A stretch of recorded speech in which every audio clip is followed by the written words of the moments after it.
Gereja Mahaka State Line, Alabama, USA. Jam kebenaran masa kini. Selamat datang. Gereja Mahaka State Line, Alabama, USA. Jam kebenaran masa kini.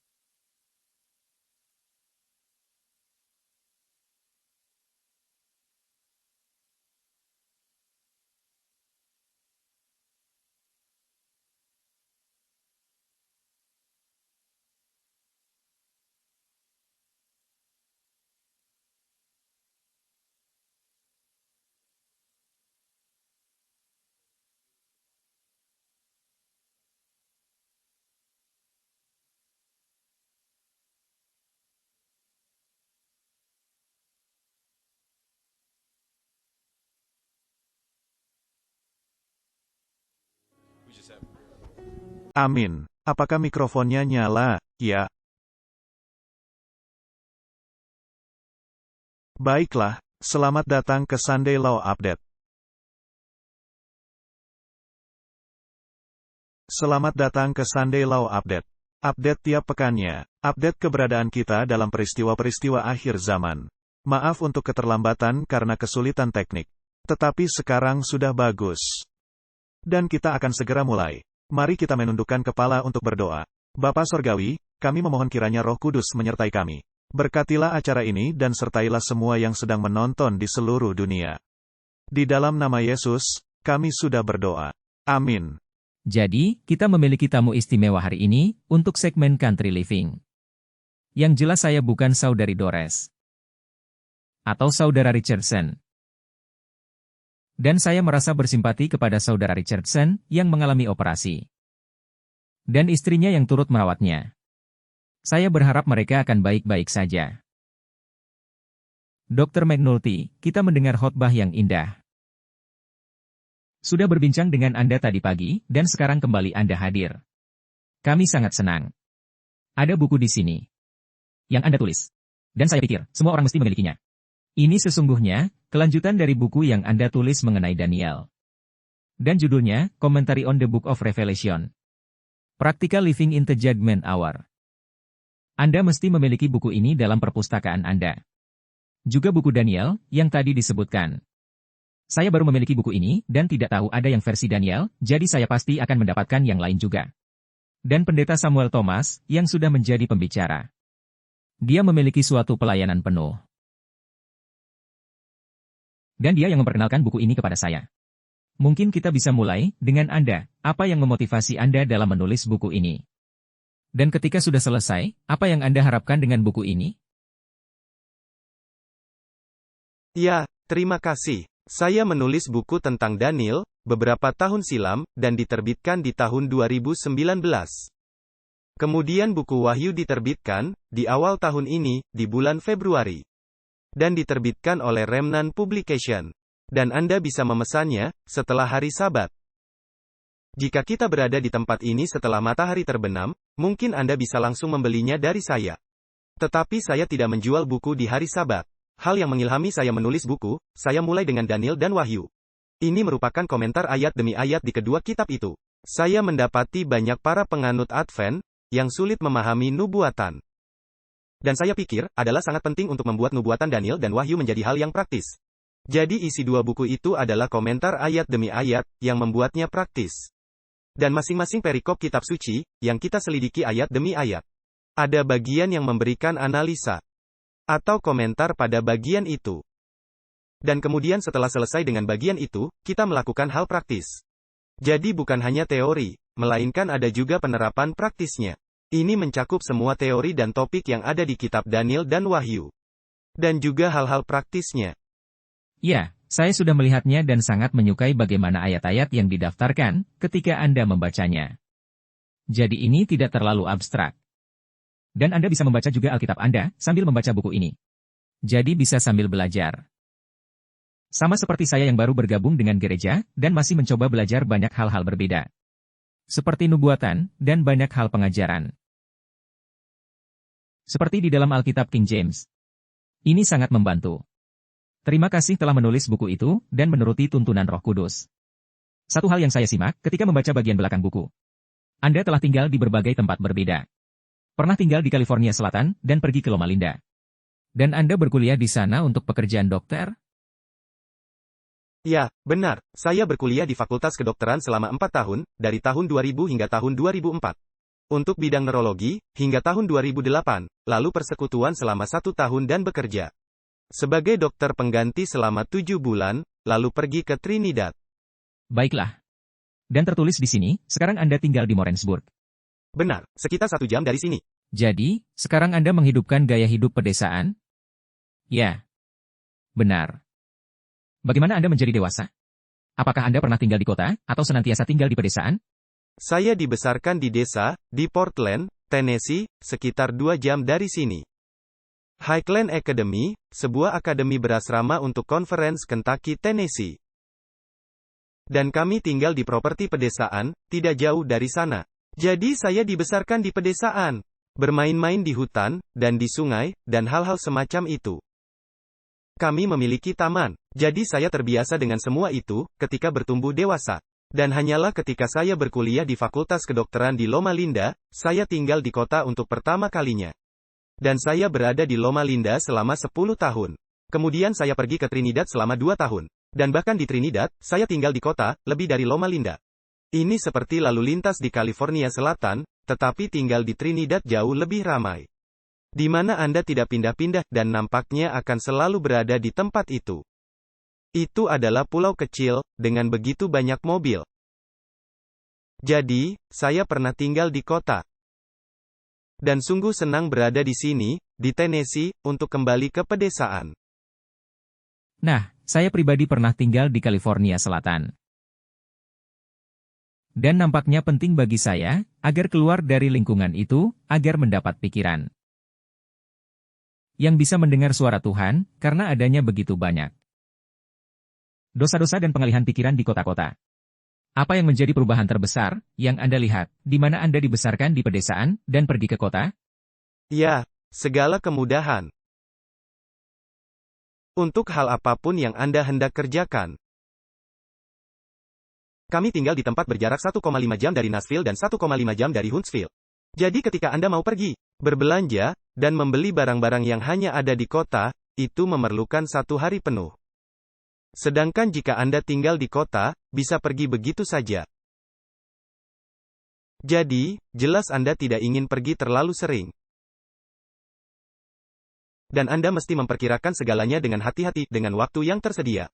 Dan memang ada hal-hal yang Anda bisa lakukan hanya di kota. Tetapi nyaman jika Anda jauh dari kota. Dan tidak mesti pergi terus-terusan. Dan Anda juga sudah beristri dan memiliki anak-anak. Berapa umur anak-anak Anda? Kami memiliki 4 anak perempuan dan 1 anak lelaki. Dan nampaknya kami senantiasa berupaya punya anak lelaki, tetapi bukan itu kisahnya. Kami memiliki kejutan. Dan setelah lahir semuanya, secara tiba-tiba kami akan punya anak kelima. Dan nampaknya ini akan menjadi anak perempuan lainnya. Yang merupakan hal bagus, kami tidak berkeberatan. Tapi orang lain, nampaknya tidak terlalu senang, kami memiliki 4 anak perempuan. Tetapi Tuhan memberkati kami dengan 1 anak lelaki. Jadi kami memiliki anak perempuan, berumur 11 tahun, 9 tahun, 5 tahun, 3 tahun, dan anak lelaki kami berumur 4 bulan. Wah, rumah yang penuh. Apakah keputusan Anda untuk kembali ke pedesaan dimotivasi oleh karena Anda memiliki anak-anak? Jelas.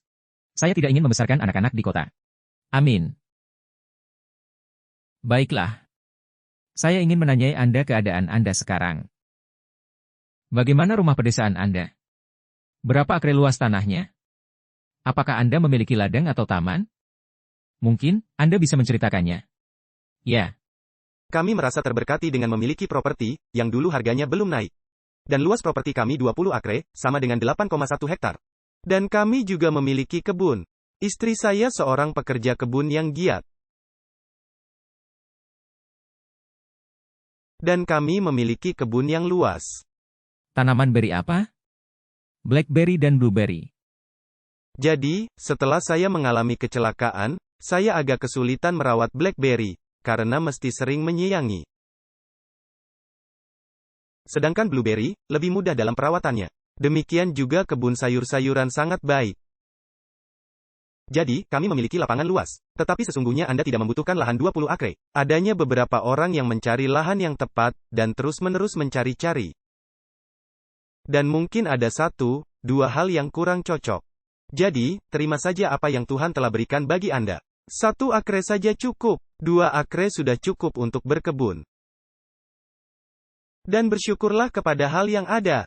Saya menyadari, setelah COVID dan semua krisis, banyak sekali orang yang mencoba keluar dari kota, seperti orang-orang California, sehingga harga lahan di sini sekarang meningkat. Jadi, jika harganya seperti yang ada sekarang, maka sangat sulit bagi kami bisa mendapatkan lahan 20 akre, seperti pada masa dulu. Kami sangat beruntung, bisa memiliki lahan. Dan apakah anak-anak Anda menjalani homeschooling? Ya. Amin. Jadi apakah kalian berdua yang mengajar? Ya, istri saya yang menjadi guru utama. Dan saya banyak mengajarkan matematika. Pelajaran matematika mudah bagi saya. Dan istri saya juga bisa menanganinya. Tetapi saya sedikit membantu dalam mengajarkan matematika. Dan saya juga membantu dalam mengajarkan Alkitab. Baiklah, itu sangat bagus. Dan menyinggung mengenai pendidikan, kita mengetahui bagaimana Ellen White berkata, rumah kita harus menjadi sekolah. Dan saya bertanya-tanya mengenai kurikulum, bagaimana cara belajar mengenai tanah, dan perumpamaan-perumpamaan? Tentunya anak-anak membantu dengan pekerjaan taman, dan juga mereka belajar bagaimana cara memasak. Karena istri saya seorang koki yang bagus, sedangkan saya tidak. Jadi, anak-anak mengajari saya memasak. Ya, jadi itu merupakan bagian dari pendidikan mereka. Mereka juga mesti bisa membaca dan menulis dan matematika. Itu merupakan keterampilan mendasar dalam kehidupan. Dan mereka juga belajar cara kerja kebun. Anak-anak memiliki taman bunga. Dan mengelolanya. Jadi pertanian dipelajari, dan juga ada pelajaran memainkan alat musik. Nah, Anda memiliki lahan 20 akre. Apakah ada hewan ternak, seperti ayam? Ya, memang kami memiliki hewan peliharaan. Tetapi tidak ada kuda atau sapi. Baiklah. Dan apakah Anda memiliki rencana tambahan dengan lahan luas itu? Atau hanya sekedar memiliki ruang yang luas bagi orang-orang ketika memasuki masa kesesakan yang memerlukannya? Di tanah kami ada sungai kecil yang melintasi. Baiklah. Apakah Anda mengalami homeschool ketika Anda beranjak dewasa? Tidak. Saya menjalani sekolah gereja, mulai dari kelas 1 hingga masa pelatihan saya.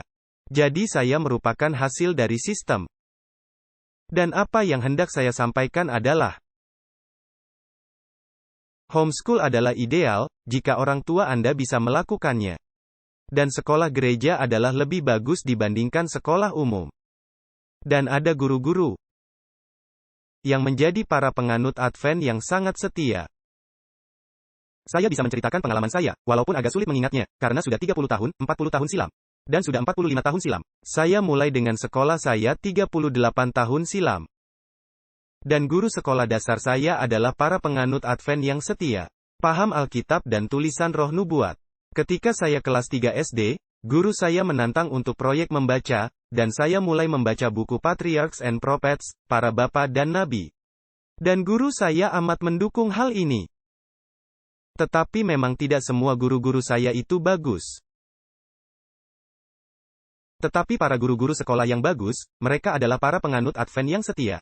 Kemudian saya beranjak ke sekolah menengah dan akademi, di mana kita bisa memilih guru kita.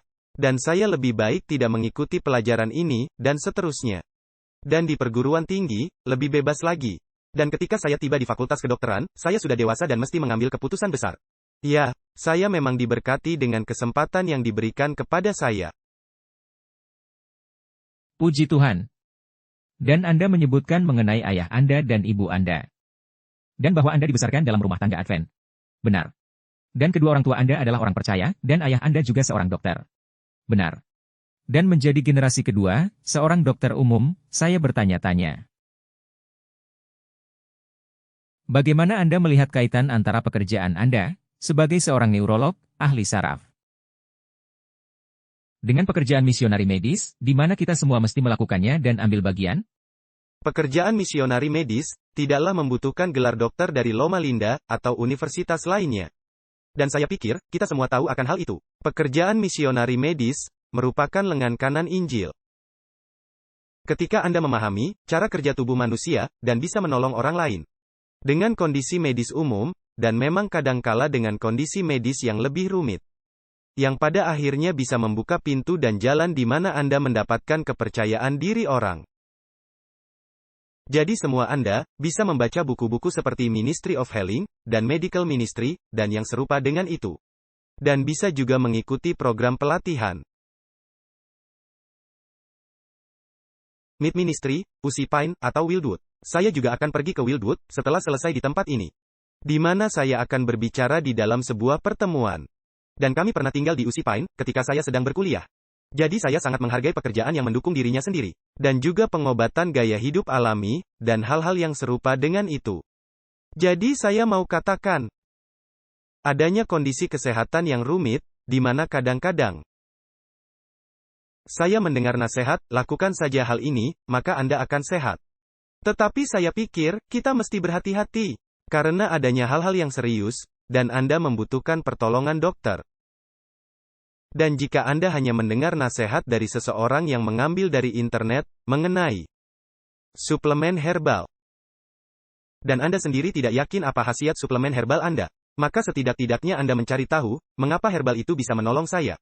Apa khasiatnya? Bagaimana herbal bisa menolong sirkulasi darah saya, atau menghilangkan sakit kepala atau sakit punggung saya, atau apapun itu, karena jika Anda akan mengalami gagal ginjal, atau hal yang semacam itu, pastinya Anda ingin mengunjungi tempat seperti Mid Ministry, atau UC Pine atau Wildwood, guna mengubahkan gaya hidup Anda. Sehingga penyebab mendasarnya, tidak terus-menerus ada.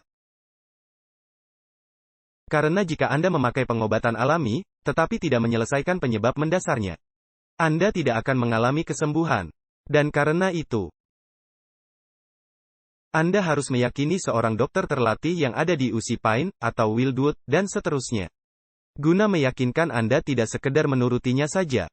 Jika Anda mengalami suatu kondisi kesehatan medis yang serius, dan Anda masih berpraktek 1 kali seminggu di Pulaski, dan hari-hari lainnya di Lawrenceburg. Saya pikir, waktu hanya tersisa 5 menit lagi. Tetapi saya ingin bertanya. Adanya kutipan dari Ellen White, dan saya memfrasenya ulang, kita mesti belajar. Tubuh kita, penyakit-penyakit, penyebab-penyebabnya, dan cara pengobatannya. Maka Anda sebagai seorang tenaga ahli medis profesional, dan saya yakin Anda juga melakukan pekerjaan misionari medis. Apa yang seharusnya menjadi langkah-langkah? Katakan saja, ada orang yang sudah membaca buku Ministry of Healing, dan Counsels on Diet and Food. Apa yang menjadi langkah-langkah praktis pertama? Karena Anda sangat menekankan pendidikan praktis, yang dikaitkan dengan iman. Apa yang menjadi langkah pertama yang praktis, agar terdidik dalam area itu, jika tidak berkuliah di fakultas kedokteran atau keperawatan? Pertama-tama, pastikan Anda hidup selaras dengan prinsip-prinsip. Karena jika Anda hidup tidak selaras dengan prinsip-prinsip kesehatan, maka apa yang hendak Anda bagikan? Itu hanya sekedar teori, yang Anda tidak terapkan dalam kehidupan. Jadi, itu adalah langkah pertama. Dan yang dikaitkan dengan iman, adalah dengan Anda berkata, saya akan menerima prinsip-prinsip gaya hidup yang ada di dalam Alkitab, dan tulisan roh nubuat. Dan saya akan mengikuti nasihat dan petunjuk Allah dalam area itu. Dan ketika Anda menghidupkan prinsip-prinsip itu, maka Anda bisa memulai mendidik diri Anda lebih lanjut. Contohnya ketika saya memulai memberikan pelajaran Alkitab, bertahun-tahun silam, saya mendapati bahwa saya semakin belajar dengan mengajar, dan saya mendapati hal yang sama terjadi di dalam dunia medis. Anda akan lebih mengetahui cara hidup sehat, jika Anda memulai hidup dengan prinsip-prinsipnya, daripada orang-orang yang ada di jalan. Tetapi jika mereka mau juga mendengar, maka mereka bisa juga mengetahui hal yang sudah Anda pelajari dan alami. Amin. Dan pertanyaan terakhir saya, karena saya pikir, ini pasti juga merupakan pertanyaan saudari Dores. Apa yang menjadi hal yang terpenting, yang Anda pelajari dari pengalaman hidup di pedesaan? Dan yang bisa dikaitkan dengan membesarkan keluarga. Juga kesulitan terbesar, dan manfaat terbesar, yang Anda peroleh dari pengalaman hidup Anda, tinggal di pedesaan? Nah, manfaatnya adalah Anda tidak mengalami pencobaan dan tekanan dari kehidupan kota di mana anak-anak Anda pasti berhubungan dengan anak-anak tetangga, meskipun nampaknya mereka berasal dari keluarga baik-baik. Bukan berarti semua orang itu jelek. Pastilah ada orang-orang di luar sana yang baik, tetapi mereka tidak hidup di dalam prinsip yang sama. Jadi, adanya perlindungan itu dalam proses beranjak dewasa. Karena mereka mesti bertumbuh, dan mengambil keputusan dan mencari teman-teman. Maka ketika Anda membentuk prinsip-prinsip itu di awal kehidupan Anda, itu akan membuatnya lebih mudah. Dan itu telah menjadi manfaat sangat besar. Dan tantangan yang terbesar adalah mudah untuk kadang-kadang merasa terisolasi, karena tidak ada orang lain dalam jarak perjalanan 5 menit. Seperti tidak punya teman. Dalam jarak perjalanan 5 menit, dengan prinsip yang sama. Ya, dan ketika kami berada di Loma Linda, kami memiliki banyak sekali teman. Di mana kami menghidupkan cara hidup yang sama. Dan Anda bisa berkunjung ke tempat mereka hanya dalam tempo 2 menit. Dan selalu setiap Sabat dan Sabat sore bergabung dengan kelompok teman-teman. Itu bagus. Tetapi ketika Anda sudah berkeluarga, dan tinggal di tempat Anda sendiri. Ini berbeda, meskipun bagus, tetapi di dalam cara yang berbeda. Dan ini bisa menjadi tantangan, ketika Anda merasa tidak memiliki koneksi yang sama, yang Anda miliki, ketika Anda masih lajang. Jadi ini merupakan musim berbeda kehidupan. Ya, tidak ada yang lebih baik, hanya saja berbeda. Baiklah, bagus sekali. Jadi, saya pikir itulah pembicaraan kita. Kita bisa menutupnya dengan doa. Dan nanti lanjut dengan Dr. O. Mari menundukkan kepala. Bapak Sorgawi, terima kasih banyak atas kesempatan ini, di mana kami telah berbincang-bincang dengan Dr. McNulty. Mengenai hidup di pedesaan, dan pekerjaan misionari medis. Kami berdoa, kiranya hal-hal yang sudah kami pelajari, bisa dipakai dalam menolong orang-orang lain. Kirimkan Roh Kudus MU, guna menuliskan pelajaran ini ke dalam hati dan pikiran kami. Dan kiranya Engkau terus memberkati kami, ketika kami lanjut sepanjang sisa hari Sabat MU. Amin. Dr. McNulty, bisa Anda berpindah ke sana, tentu saja. Amin.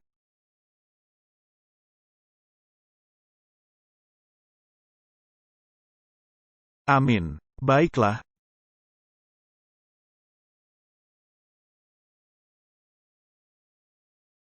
Kami menyambut kalian semua yang datang ke dalam program Sunday Law Update. Dan kami ingin mengucap terima kasih kepada Dr. McNulty, yang sudah datang. Dan seperti yang sudah kita ketahui, kita mengetahui apa skenario akhir zaman. Dan bagi mereka yang merasa, kami hanya mengada-ada saja. Kita bisa melihat hal-hal ini, dan kita memakai peristilahan. Dalam teologia, disebut eksegesis, penjelasan sebuah teks. Saya pikir kita tahu, apa artinya.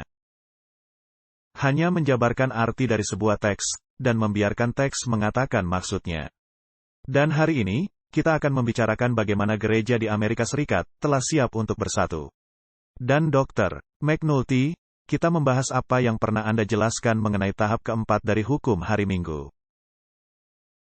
Dan sebelum itu, mari kita melihat kitab Wahyu pasal 17. Wahyu 17. Nah, di sini ada komentari, ulasan. Komentari tentang kitab Wahyu. Apakah Anda yang menulisnya? Ya, bagaimana cara kita bisa mendapatkannya? Anda bisa memesannya melalui Remnant Publications. remnantpublications.com, Anda bisa meneleponnya, atau memesannya secara online. Dan saya tidak pasti apakah masih di tempat ini, setelah hari Sabat. Saya hanya membawa dalam jumlah terbatas. Buku ini. Berapa banyak yang ingin mendapat komentari Alkitab dari Dr. McNulty? Baiklah, wah, saya tidak tahu jika tersedia sebanyak itu. Coba saya bertanya, jam berapa Anda mesti berangkat? Saya kehilangan 1 jam, dan saya akan pergi ke Wildwood dan berbicara di sana jam 8 pagi. Dan dari sini jam 7 pagi. Jadi saya harus pergi, diperlukan waktu 2 jam tiba di sana. Bisakah kita berbincang hingga jam 6.30? Itu berarti tiba di sana jam 7.30, jadi saya mesti bersiap-siap. Jika Anda mesti berangkat jam 6, kita bisa selesai jam segitu. Ya, jika kita selesai jam 6 itu bagus. Baiklah. Baiklah, kita akan memesan buku ini untuk gereja Statline. Bisakah kita melakukannya? Ya. Baiklah, Nanti kita akan mengaturnya. Dan ada juga buku komentari Daniel. Oh, ya. Baiklah, mari kita melihat kitab Wahyu pasal 17, ayat 18. Dr. McNulty, bisakah Anda membacakan Wahyu 17 ayat 18? Ya. Dan perempuan yang telah kau lihat itu, adalah kota besar yang memerintah atas raja-raja di bumi. Jadi, dalam nubuatan Alkitab, melambangkan apakah perempuan?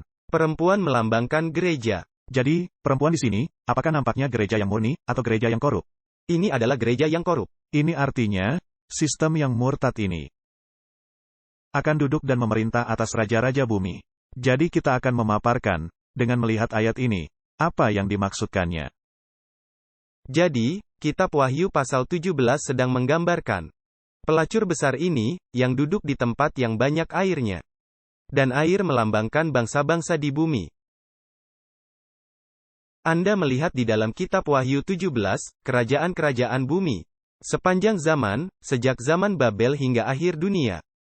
Yang telah diperintah oleh perempuan ini. Dan perempuan ini melambangkan agama palsu. Dan Anda melihat 7 kepala, atau 7 kerajaan ini, mulai dari Babel hingga ke akhir dunia. Yang telah dikuasai oleh agama palsu. Baiklah, jadi kita melihat bagaimana nubuatan menunjukkan, gereja akan mengendalikan peristiwa-peristiwa politik. Di dalam kitab Wahyu pasal 13 kita melihat binatang. Dan binatang merupakan lambang apa? Binatang melambangkan kerajaan. Dan kita tahu akan hal itu, berdasarkan kitab Daniel 7 ayat 17-23, di mana binatang adalah seorang raja, tetapi juga melambangkan kerajaan di ayat 23.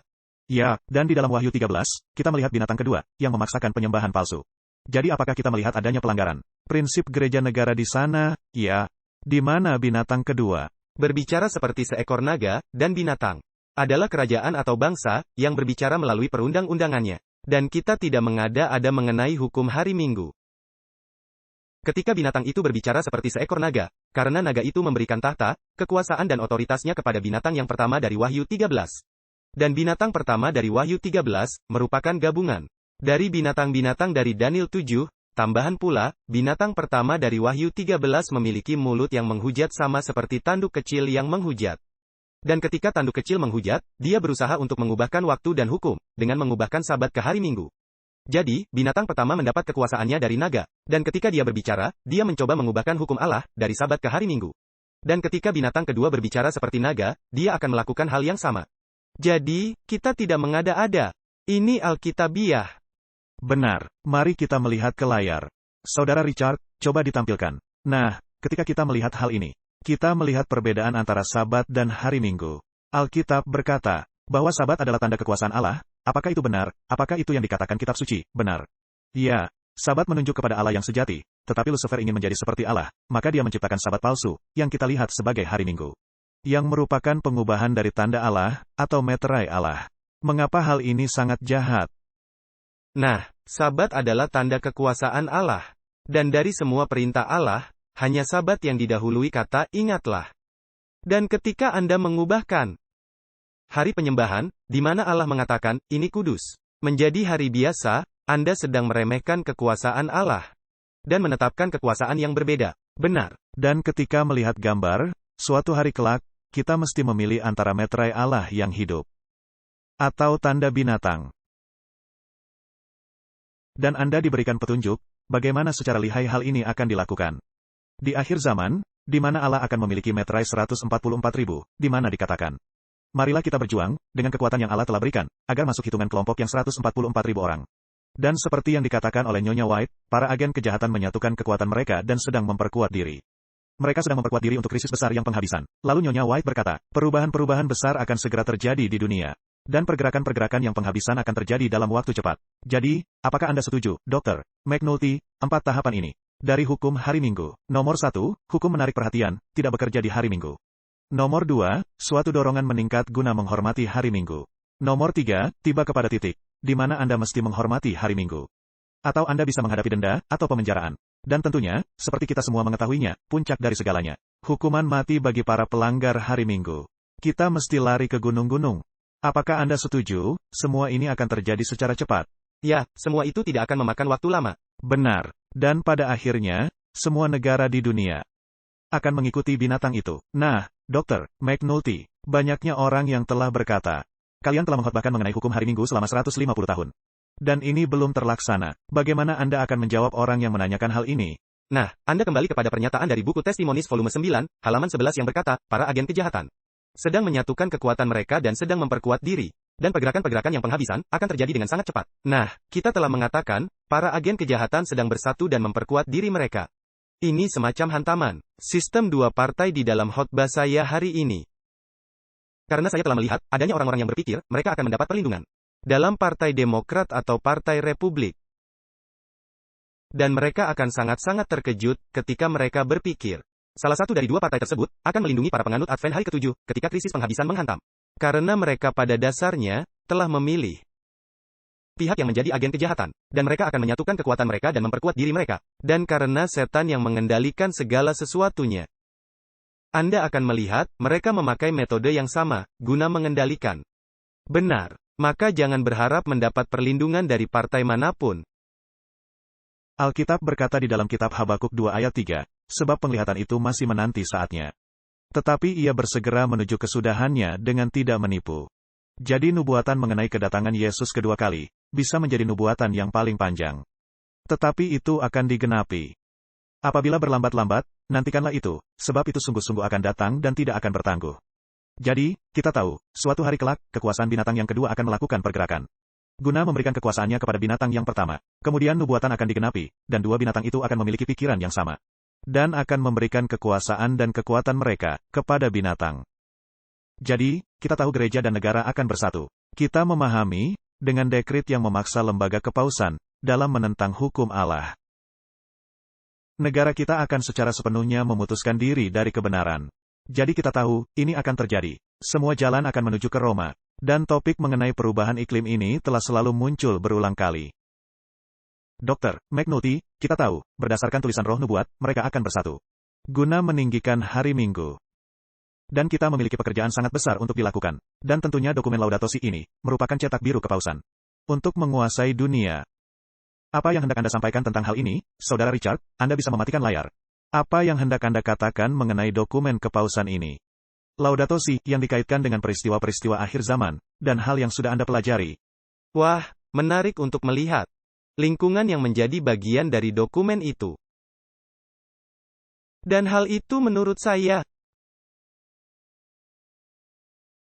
orang-orang yang lebih bersimpati kepada hal yang kita sebut ideologi progresif, ateistik, dapat ditarik untuk menerima hari beristirahat dalam sudut pandang.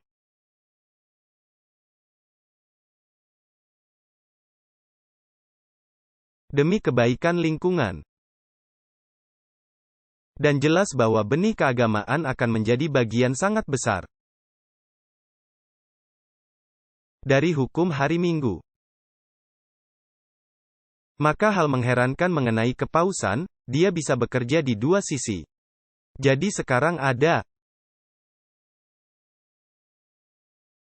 paus yang progresif, demikian juga Presiden Amerika yang progresif. Dan kedua-duanya beragama Katolik. Dan tentunya paus pastilah beragama Katolik. Dan dengan adanya Presiden Amerika yang beragama Katolik, dan mereka semacam terikat secara ideologi, menunjukkan kepausan memiliki kemampuan untuk berhubungan dengan pemikiran sayap kiri. Dan bukan hanya dengan unsur keagamaan saja.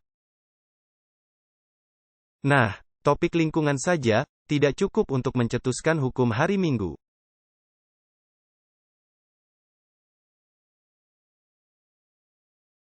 Tetapi ini bisa menjadi suatu hal yang bisa dimanfaatkan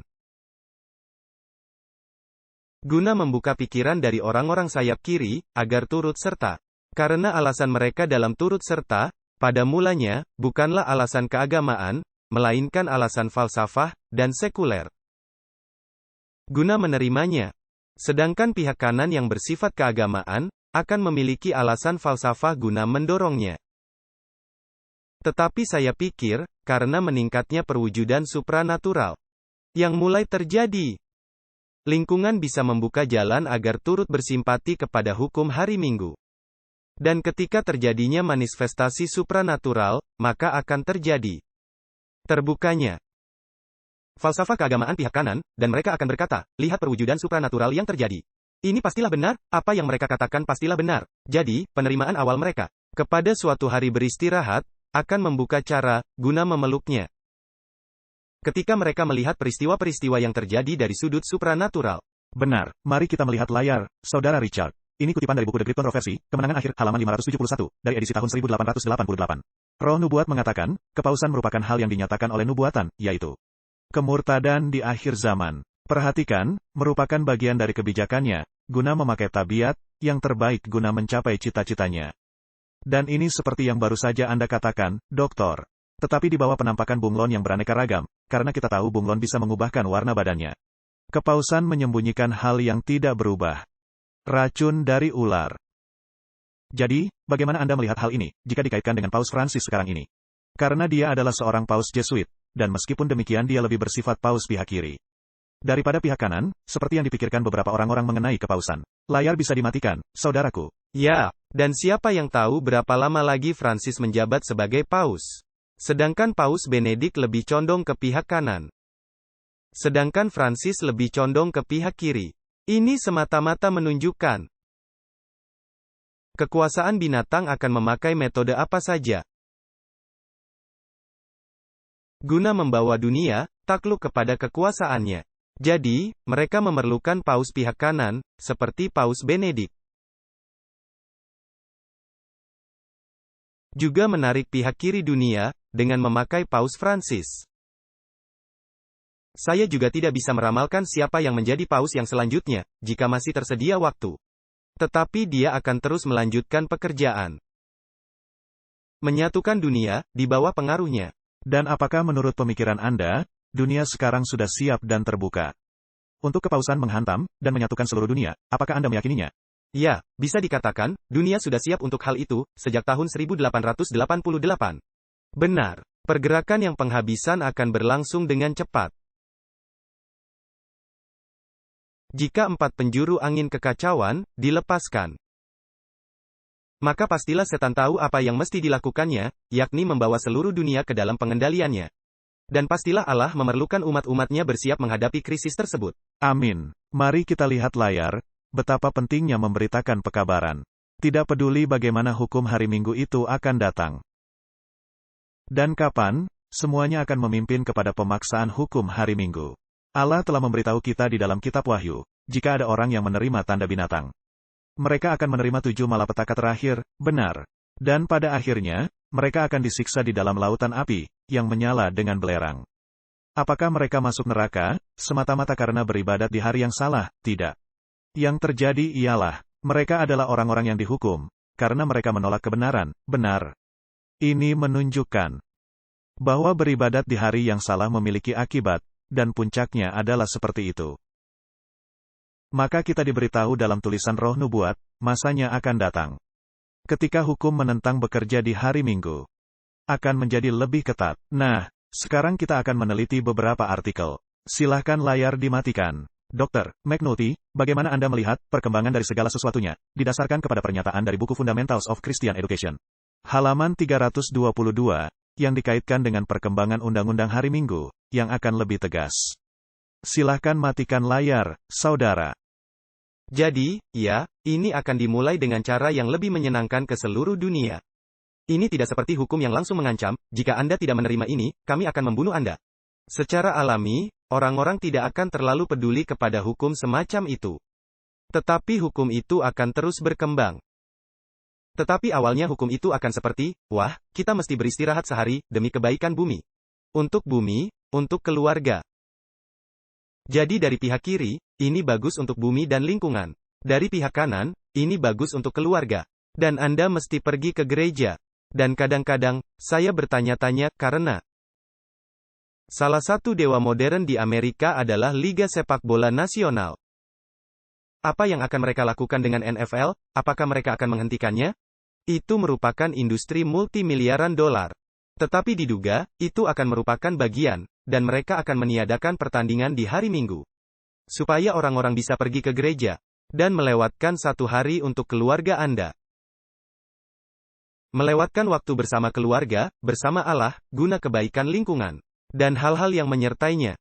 Nah, kurang lebih akan terjadi hal seperti itu.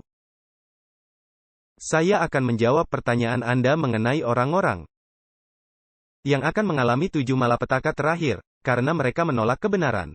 Dan untuk memahami akan hal ini, ialah ketika adanya seruan nyaring yang berkata, dosa-dosa Babel telah bertumpuk-tumpuk hingga ke langit.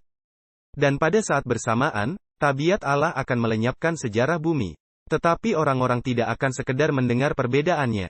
Melainkan, mereka akan melihat perbedaannya. Mereka akan melihat bagaimana menjadi seperti Yesus, dan mengikut Yesus. Dan mereka juga akan melihat bagaimana menjadi bagian dari sistem, di mana dosa-dosanya sudah bertumpuk-tumpuk hingga ke langit. Dan ketika Anda memilih mengikuti sistem itu, di mana dosa-dosanya sudah bertumpuk-tumpuk sampai ke langit, yang artinya dosa sudah sangat masak, dan ketika Anda menginginkan hal itu, dan Anda tidak menghendaki pergerakan Allah bersama-sama umatnya, yang seperti Yesus, maka tidak ada lagi alasan. Jadi, ketika hukum hari Minggu diterapkan dan adanya seruan nyaring, dosa-dosa Babel sudah bertumpuk-tumpuk hingga ke langit, maka mulailah dorongan demi kebaikan masyarakat, demi kebaikan bumi, demi kebaikan keluarga. Demi kebaikan Anda sendiri, ambillah satu hari beristirahat, dan lewatkan waktu di gereja, di mana Allah bisa berbicara kepada Anda. Baiklah. Saya teringat kepada Senator Arizona, di mana dia berkata, kita mesti mengajukan rancangan undang-undang agar kita beristirahat di hari Minggu. Jadi ini sudah di depan mata. Baiklah, mari kita melihat layar, dan melihat artikel yang pertama. Nah, kita memahami bahwa gereja dan negara akan bersatu, guna memaksakan hal ini. Nah, Dr. McNulty, di sini ada sebuah artikel yang muncul. Tanggal 21 September dari situs Political Magazine. Yang berkata, kebanyakan para anggota Partai Republik menyatakan, Amerika Serikat adalah suatu negara Kristen. Dan dikatakan, jajak pendapat baru menunjukkan himbauan dan keterbatasan dari pesan kelompok nasional Kristen. Jadi dalam beberapa tahun terakhir, dan khususnya di musim panas tahun ini, kita mendengar adanya pergerakan mengenai paham nasional Kristen. Yang menunjukkan otot mereka. Dikatakan di sini, bahwa paham nasional Kristen, suatu kepercayaan bahwa negara Amerika Serikat didirikan sebagai suatu negara Kristen berkulit putih. Dan bahwa tidak adanya pemisahan antara gereja dan negara, yang semakin menguat di sayap kanan.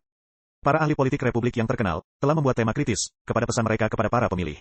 Bagi persiapan untuk pemilihan umum pertengahan di tahun 2022. Doug Mastriano, calon gubernur untuk Partai Republik di Pennsylvania, telah menyatakan bahwa Amerika adalah sebuah negara Kristen. Dan bahwa pemisahan antara gereja dan negara hanya mitos.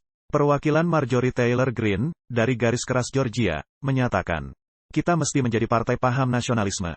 Dan saya adalah seorang Kristen. Dan saya mengatakan dengan bangga, kita semestinya menjadi Kristen para pengikut paham nasionalis. Dan meskipun mendapat penentangan, dia memberanikan diri dan menyatakan, dia akan memulai menjual kaos para pengikut paham nasionalis Kristen. Dan Gubernur Florida, Ron DeSantis, yang menurut saya, sangat mungkin akan menjadi calon presiden dari Partai Republik. Dia adalah seorang penganut Katolik Roma. Dan hal itu sungguh mengagetkan saya. Dia nampaknya setuju dengan retorika nasionalis Kristen. Dan perhatikan di sini, dikatakan, himbauan kepada paham nasional Kristen, telah menjadi tradisi lama dalam sejarah Amerika. Meskipun biasanya mereka telah senantiasa beroperasi di pinggiran. Dikatakan, dengan penampakan meningkat dari kepercayaan mainstream di lingkaran Partai Republik. Bisa diterima, ketika Anda melihat survei jajak pendapat baru, opini publik. Singkat cerita. Dikatakan di sini, jajak pendapat baru, masalah kritis dari Universitas Maryland menyarankan. Yang menyatakan bahwa Amerika Serikat adalah sebuah negara Kristen, merupakan suatu pesan.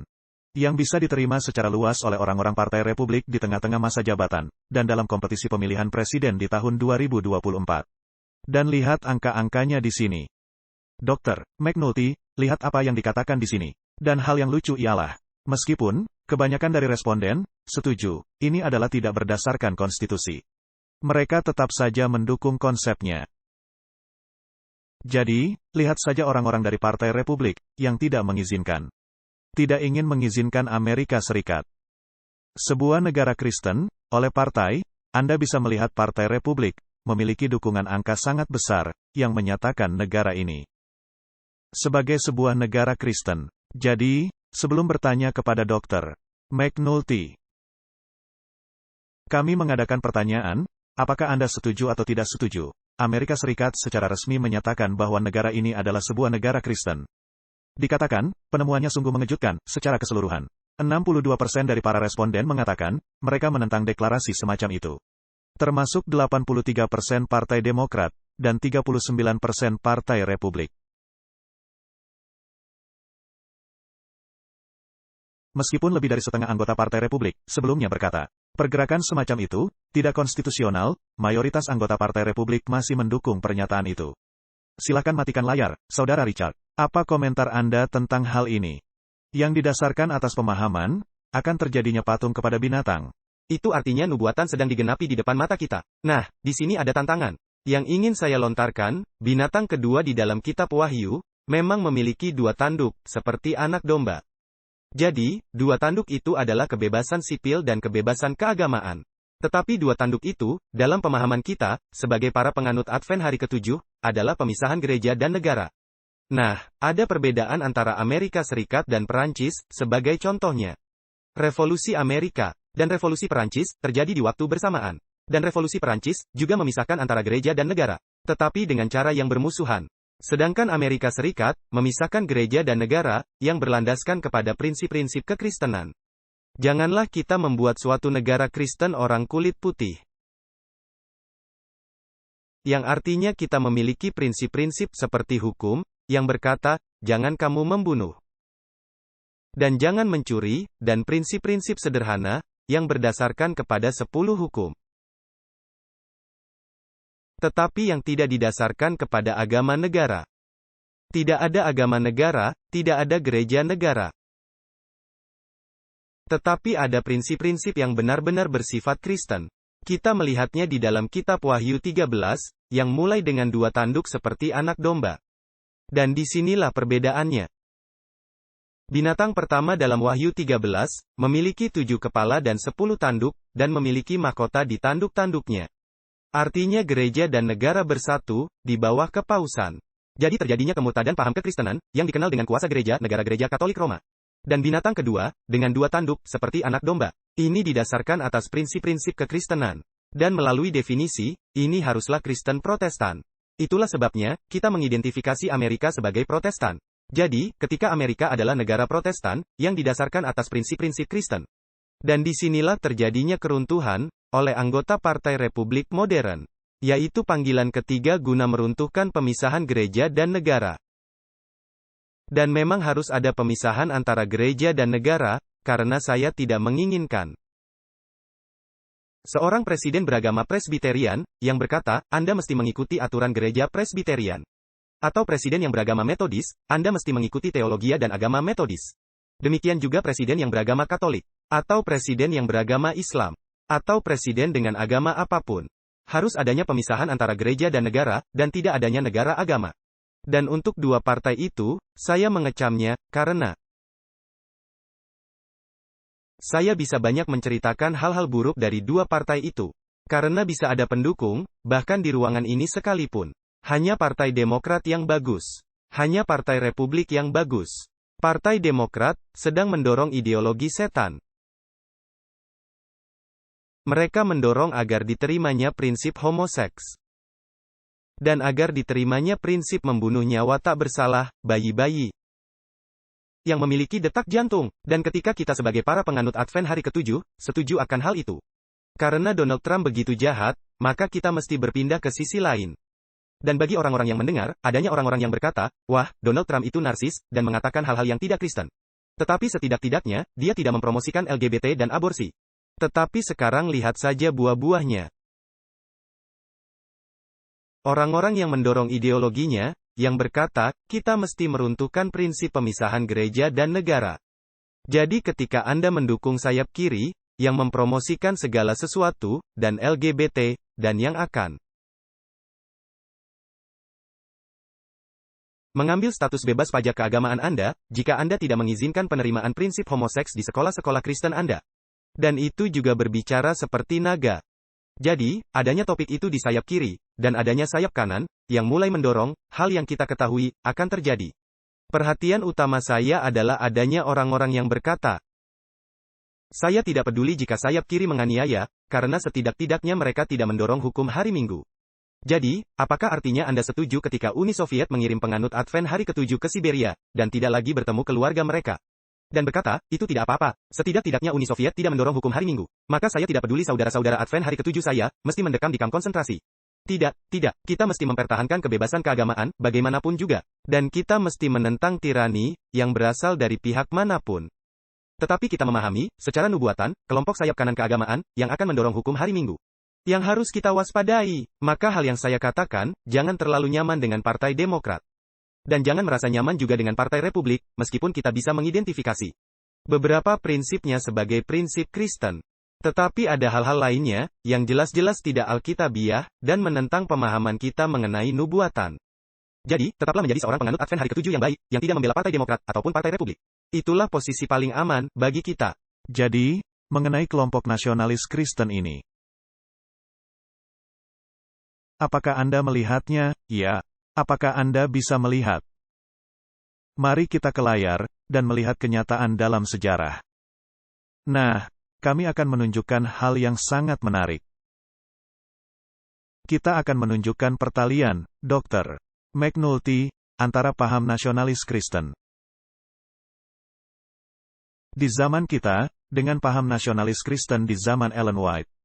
Saudara Richard, silahkan ditampilkan di layar. Nah, di dalam artikel ini dikatakan, anggota Partai Republik yang lebih tua lebih cenderung mendukung paham nasionalis Kristen. Di mana generasi sunyi, dari tahun 1946 hingga tahun 1964, mencapai angka lebih dari 70%. Yang merupakan orang-orang yang memberikan suaranya. Dan tentu saja, ketika Anda melihat di pihak Demokrat, jauh lebih kecil. Jadi apa yang terjadi ialah, kita melihat bahwa patung kepada binatang, saudara-saudariku sekalian, akan bersatu, dan memang kekuatan sedang bekerja sekarang ini, guna mewujudkan hal ini. Dan saya tidak akan membaca semuanya. Tetapi ini merupakan hal mengejutkan. Tetapi syukur kepada Allah, Alkitab mengatakan, mengajarkan bahwa sejarah memang berulang. Saya akan membacakan dari buku The Great Controversy, Kemenangan Akhir, halaman 573, dan bagi mereka yang tidak mengetahui. Edisi tahun 1888, ditulis di tahun yang sama, ketika rancangan Undang-Undang Hukum Hari Minggu pertama, oleh H.W. Blair, diajukan ke Kongres. Dan di dalam ini, mereka membawakan suatu hal yang sangat menarik, Dr. McNulty, di mana dikatakan, pergerakan-pergerakan ini nampaknya ada dalam bentuk-bentuk berbeda, dengan cara yang berbeda. Tetapi organisasi yang menjelma dalam hampir setiap bentuk. Dan bekerja dalam segala cara, guna mencapai tujuannya, adalah Persatuan Reform Nasional. Ini berasal dari suatu konferensi yang mewakili 11 denominasi gereja-gereja Kristen berbeda, dari 7 negara bagian Uni. Yang sekarang mendapat dukungan dari orang-orang ternama dari semua cabang gereja. Persatuan Nasional Pertarakan Wanita Kristen. Partai Pelarangan. Ini mengusulkan agar konstitusi nasional kita, diamandemen. Agar membentuk undang-undang suatu pemerintahan Kristen. Atau yang dikatakan oleh kelompok Kristen nasionalis, sebagai suatu negara Kristen.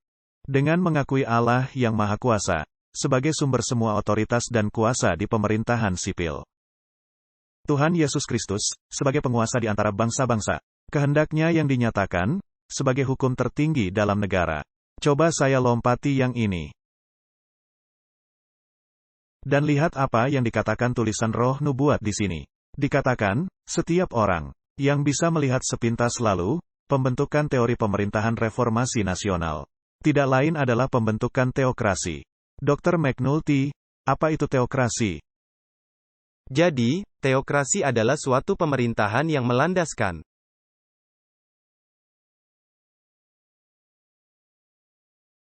prinsip-prinsip yang dijalankannya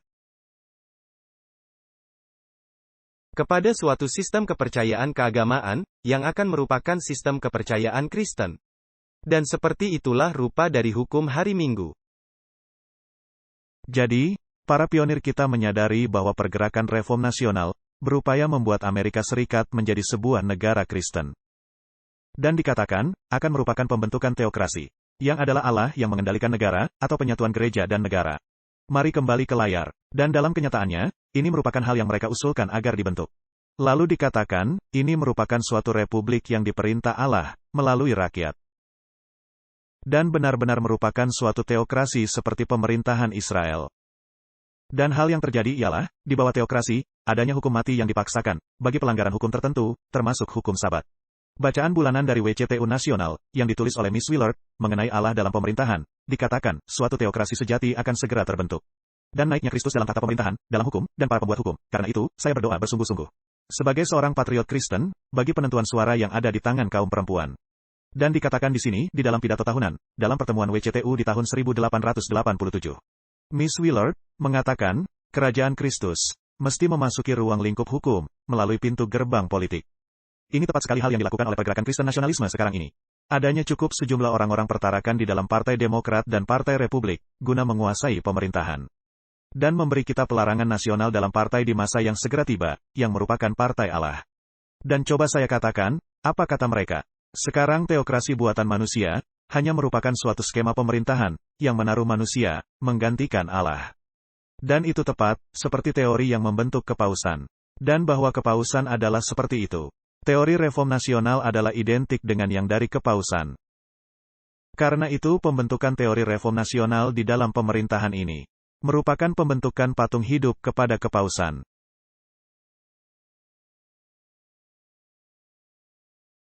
Dan merupakan patung kepada binatang. Saudara-saudari sekalian, dengarkan. Persatuan Reform Nasional di tahun 1884, mengatakan, kami dengan senang hati dan melihat kenyataan Republik-Republik Amerika Selatan.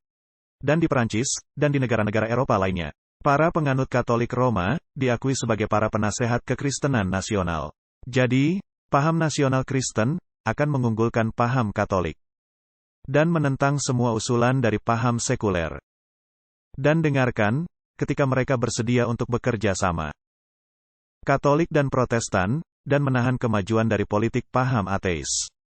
Raja Selatan, kami akan dengan senang hati, bergabung dengan mereka. Dalam suatu konferensi dunia, guna mempromosikan kekristenan nasional, yang akan segera dilaksanakan. Banyak negara, yang hanya bisa diwakili oleh para penganut Katolik Roma. Saudara-saudari sekalian, dengan pemikiran semacam ini. Lihat apa yang baru muncul, pekan ini. Tanggal 20 September tahun 2022. Dr. McNulty, berapa tahun lalu? Tahun 2022. Masih tahun ini. Jadi, di dalam artikel ini, perhatikan apa yang dikatakan. Ini berasal dari majalah Krisis, kaum Injili dan kaum Katolik kembali bersatu. Tolong matikan layar, Saudara Richard. Sebelum kita membaca artikel ini, Dr. McNulty, dari apa yang kita baca, mengenai kelompok nasionalis Kristen, dengan apa yang sedang mereka upayakan sekarang ini. Dibandingkan dengan buku The Great Controversy, edisi tahun 1888.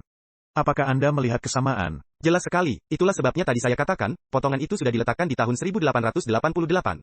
Nah, satu hal yang mesti kembali saya katakan, sehingga semua kita memahami, meskipun kita adalah gereja yang berpendidikan.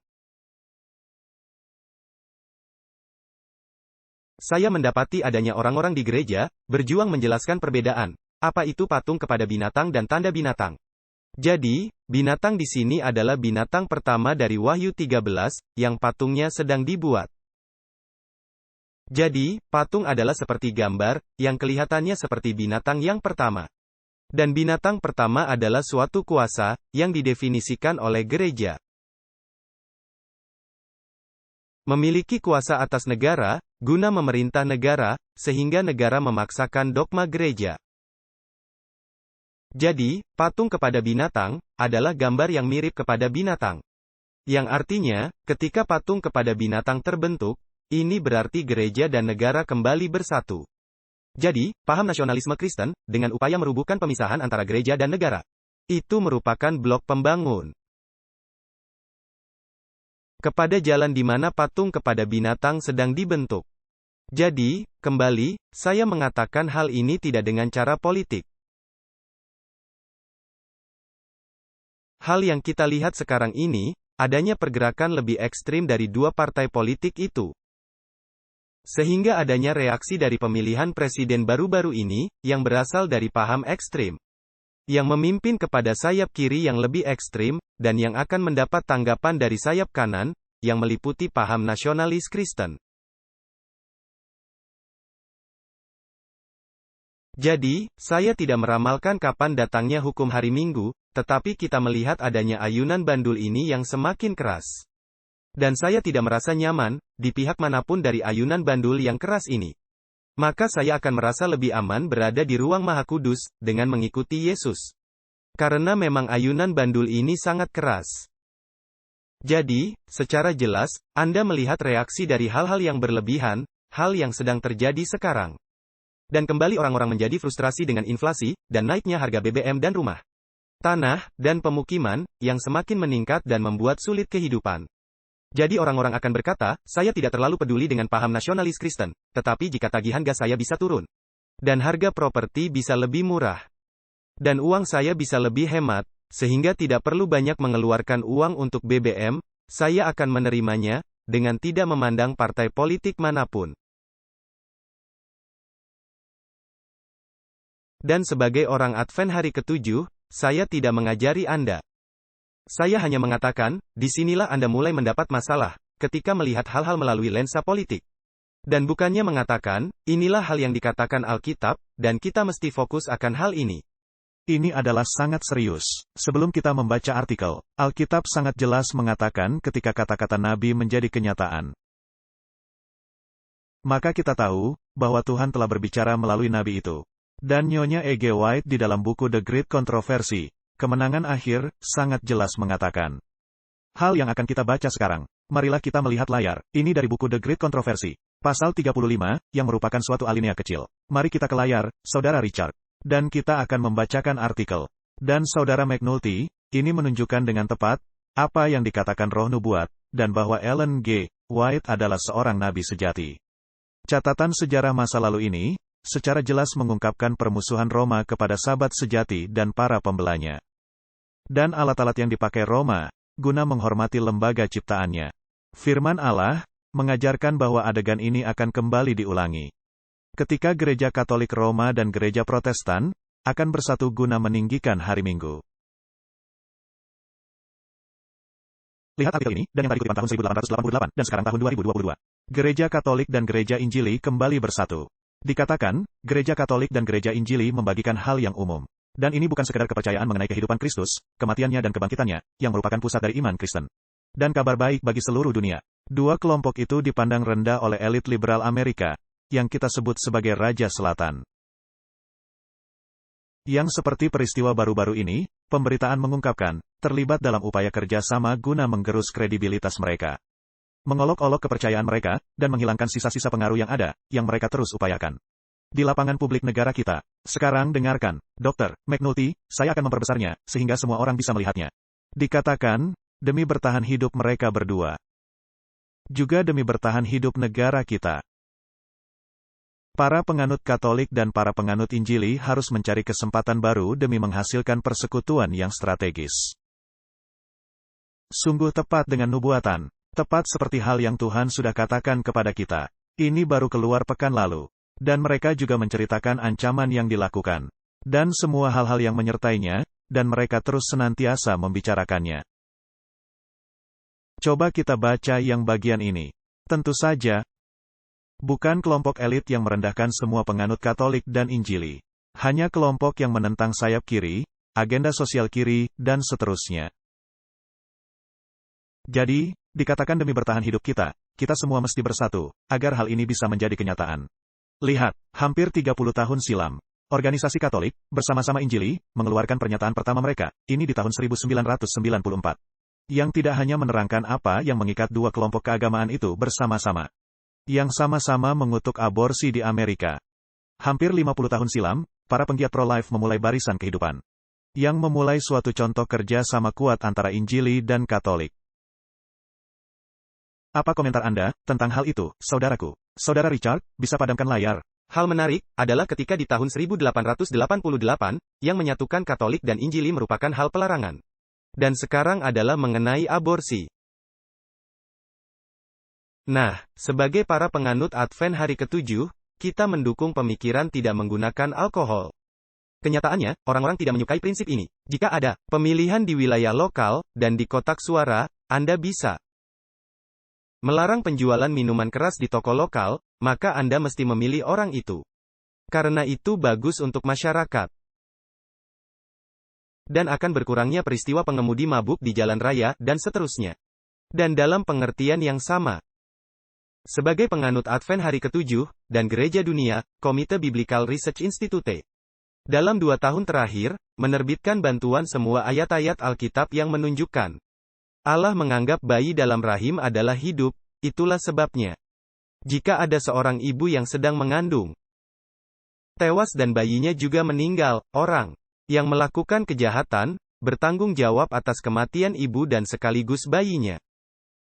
Jadi, ketika Anda seorang penganut Advent hari ke-7, dan Anda pro-choice, maaf, itu tidak Alkitabiah. Itu melanggar 10 hukum Allah. Dan kita mengatakan, apakah umat yang sisa merupakan nubuatan Alkitab? Dan kemudian bahkan kita tidak bisa meninggikan 6 hukum lainnya. Tetapi itu tidaklah berarti kita membentuk persatuan strategis dengan kekuasaan binatang untuk topik itu. Kita hanya mempertahankan kesetiaan kita kepada kitab suci, sebagai para penganut Advent hari ke-7. Tanpa kemudian berkata, marilah kita pergi dan mulai menghabiskan uang untuk kampanye, memilih politikus yang akan mendukung pandangan saya mengenai aborsi. Kita meyakini pemisahan gereja dan negara. Poin saya adalah, kerajaan Allah tidaklah berasal dari dunia ini, dan dalam lingkungan kita akan mengajarkannya dari mimbar. Jangan Anda minum alkohol, itu merusak Anda. Dan kita akan mengajarkan dan mengkhotbahkan dari mimbar. Kita semestinya mendukung nyawa tidak bersalah, pilihlah kehidupan. Tetapi kita juga tidak mesti dikenal sebagai penganut Advent hari ke-7, dari Partai Republik atau dari Partai Demokrat, yang menginvestasi energi kita dalam memilih calon politik yang akan menjabat. Ini akan mengecewakan Anda. Mereka bisa saja melakukan hal yang Anda setujui, tetapi juga bisa melakukan hal lainnya, yang bisa membuat malu kita, sebagai para penganut Advent hari ke-7. Dan hal lainnya ialah, para penggiat pro-life, secara politik akan merupakan orang-orang yang sama, yang akan mendorong hukum hari Minggu. Tetapi segera saya tambahkan, jangan memakai hal itu, sebagai hal untuk tidak membela kehidupan. Itu sama seperti mengatakan, orang-orang Katolik adalah menentang aborsi, maka saya tidak akan mendukungnya. Tetapi orang-orang Katolik juga meyakini bahwa Yesus mati di salib. Jadi apakah saya tidak akan mempercayai Yesus mati di salib, karena Katolik mengajarkan hal itu? Tepat sekali. Jadi, kita mesti memakai logika dan berpaut kepada hal yang dikatakan Alkitab. Dan Anda mengatakan hal itu, tanpa membentuk persekutuan politik. Karena kita bisa saja setuju dengan perkataan orang-orang Katolik. Tetapi tidaklah harus berarti kita membentuk persekutuan strategis dengan mereka, karena itu akan berarti kita menerima tanda binatang. Bisa saja kita setuju ke dalam hal-hal tertentu, yang berkaitan dengan keadilan, dan hal-hal serupa itu. Tetapi itu tidaklah berarti, kita mulai mempromosikan agenda LGBT dan hal-hal semacam itu. Jadi, kita melekat kepada apa yang dikatakan Alkitab, dan itu membuat kita suatu umat yang istimewa. Dan hal yang ingin saya sampaikan mengenai topik aborsi ialah, karena pernah ada mahasiswa yang menanyai saya di kelas, apa pendapat saya mengenai aborsi? Dan saya memberikan jawaban saya dari Alkitab. Tetapi kemudian saya sadar, bahwa kita mesti menegaskan kepada orang. Kita meyakini akan kudusnya kehidupan, dan pertanyaannya ialah, mengapa bayi ini mesti mati? Mengapa bayi ini mesti mati? Saya berasal dari kota, di mana jika ada orang yang menghalangi kemakmuran dan kesuksesan Anda, atau kemajuan Anda melenyapkan orang itu dengan membunuhnya. Dan prinsip itu dipakai di kebanyakan kota-kota. Jadi ketika seseorang menjadi hamil, dan bayi ini menjadi penghalang untuk kemajuan mereka, maka orang-orang hanya memikirkan mengenai diri mereka sendiri, dan bukannya hal terbaik untuk bayinya. Saya teringat kepada John Lomacang, di mana ibunya memutuskan untuk meneruskan kehamilannya, dan akhirnya melahirkannya. Dan lihat, John menjadi seorang hamba Allah yang hebat, benar. Juga direktur Universitas Oakwood, yang lahir dari ibu di luar perkawinan. Dia menjadi orang hebat. Jadi kesimpulannya, kita mesti melihat akibat pilihan kita dalam jangka panjang. Dan saya tahu, adanya teman saya, yang lahir dari ibu biologis, atau orang tua mereka. Lalu mereka menyerahkannya untuk adopsi bagi anggota keluarga lainnya. Itu merupakan pilihan yang lebih baik, daripada membunuh bayi itu. Tetapi itu kisah lainnya. Dan dengan sedih, ini merupakan kisah horor di antara umat-umat Allah, yang membahas mengenai meninggikan hukum keempat, lalu saya membaca kisah lainnya, di mana ada topik permasalahan di rumah sakit kita. Seorang imam Katolik yang berkata kepada seorang Advent, kalian mengkhotbahkan mengenai kami yang mengubah hukum keempat, sedangkan kalian sendiri melanggar hukum keenam. Dan memang, saya sendiri seorang yang berpraktek sebagai dokter Advent hari ke-7, dan saya mengalami hal-hal sangat sulit dalam mempertahankan prinsip yang dikaitkan dengan perubahan yang baru saja diadakan. Dan satu hal, yang mereka ubahkan di dalam pernyataan, yang patut kita sebutkan, adalah mengenai perkosaan dan incest. Dan saya menghargai apa yang dikatakan di dalam pernyataan. Dan kembali saya merasa bersyukur kepada kepemimpinan spiritual yang sudah datang dalam tahun-tahun terakhir. yaitu bahwa suatu tindakan kekerasan tidak bisa membenarkan suatu tindakan kekerasan lainnya. Ini sama seperti, ketika Anda menembak kaki saya akan membalas dengan menembak kepala Anda. Tidak seperti itu yang kita lakukan. Kita adalah orang-orang Kristen. Sebagai orang-orang Kristen, kita mengikuti hukum-hukum Allah. Jika ada seseorang yang mau menembak kepala Anda, maka Anda akan membalas dengan melakukan hal yang sama. Itu merupakan perilaku manusia yang berdosa. Sedangkan perilaku orang Kristen, ketika Anda berserah kepada Tuhan ialah, Anda akan mengikuti hal yang dikatakan Alkitab, dan apa yang diperintahkan Allah. Nah, ada orang yang mendapati, hal itu sama sekali tidak bisa diterima. Dan adanya orang-orang yang menjadi sangat marah. Tetapi saya memiliki hak, apa yang ingin saya percayai, berdasarkan iman saya. Dan itulah yang menjadi pengajaran Alkitab, dan yang saya dukung. Dan hal menarik mengenai perkataan Anda, kita tahu nubuatan akan bergeser ke kanan, karena sekali saja Mahkamah Agung membatalkan kasus Roe lawan Wade.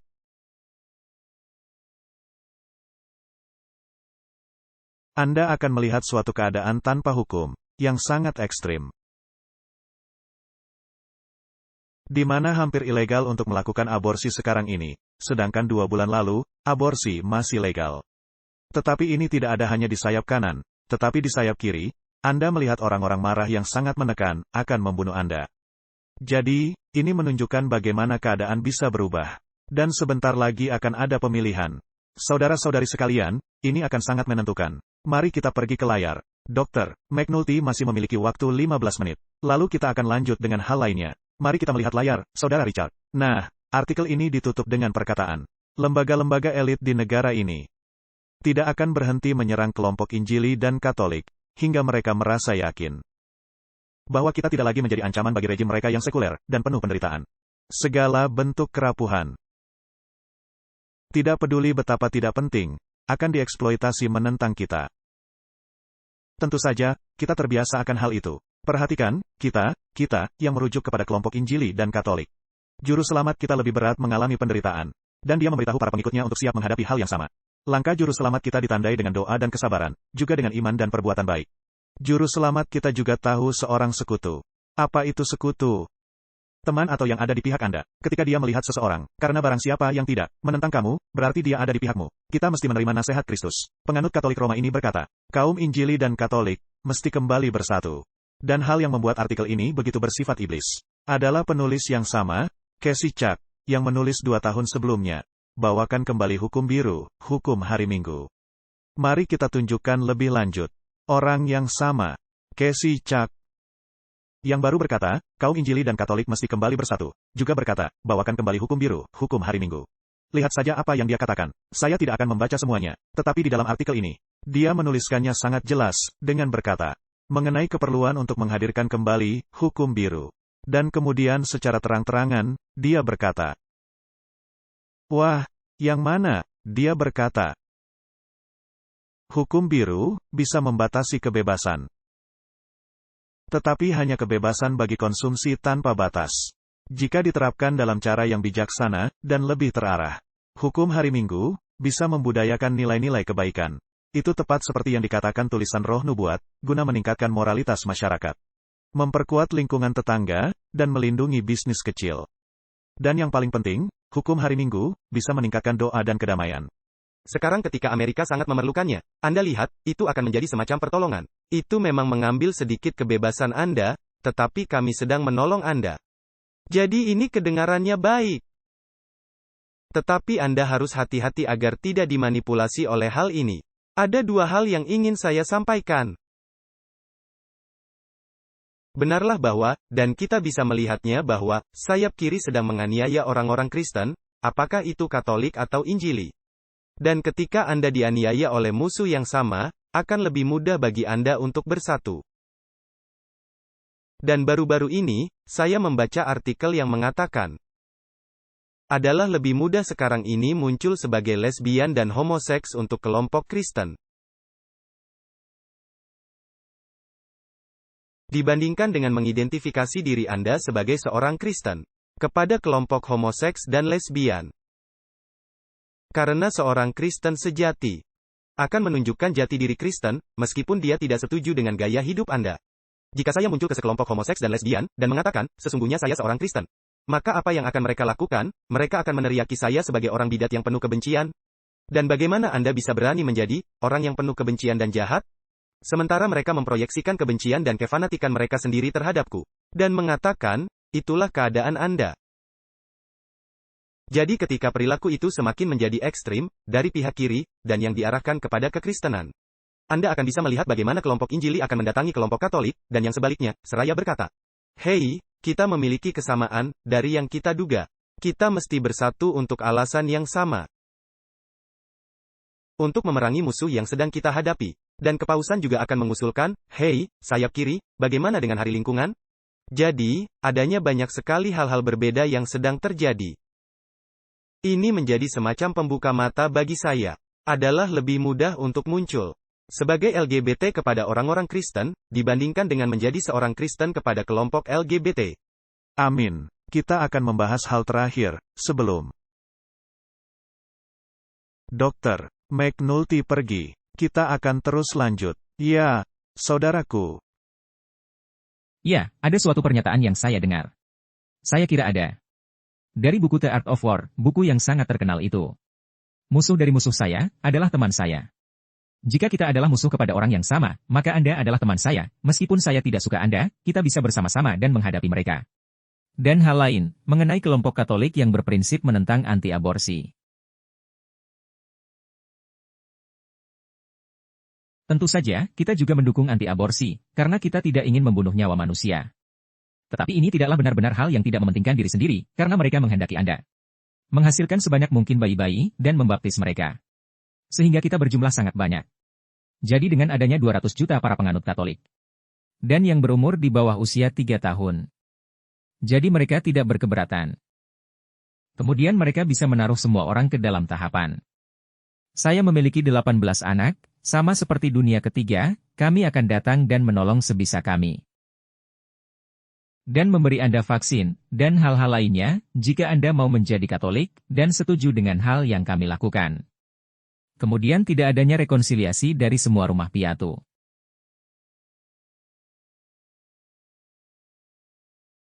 Di Eropa, yang dipenuhi bayi-bayi dari para biarawati dan imam-imam.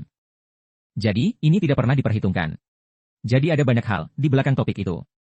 Bagi mereka dengan berkata, jangan membunuh bayi-bayi. Ada hal lain di belakang hal itu. Dan jelas, kita tidak setuju dengan semua penyelewengan yang baru saja Anda gambarkan. Tetapi itu tidaklah berarti bahwa kita mengatakan iya kepada pro-choice, karena kelompok Katolik memiliki motif yang rahasia, yang lebih dari sekedar disebut pro-life.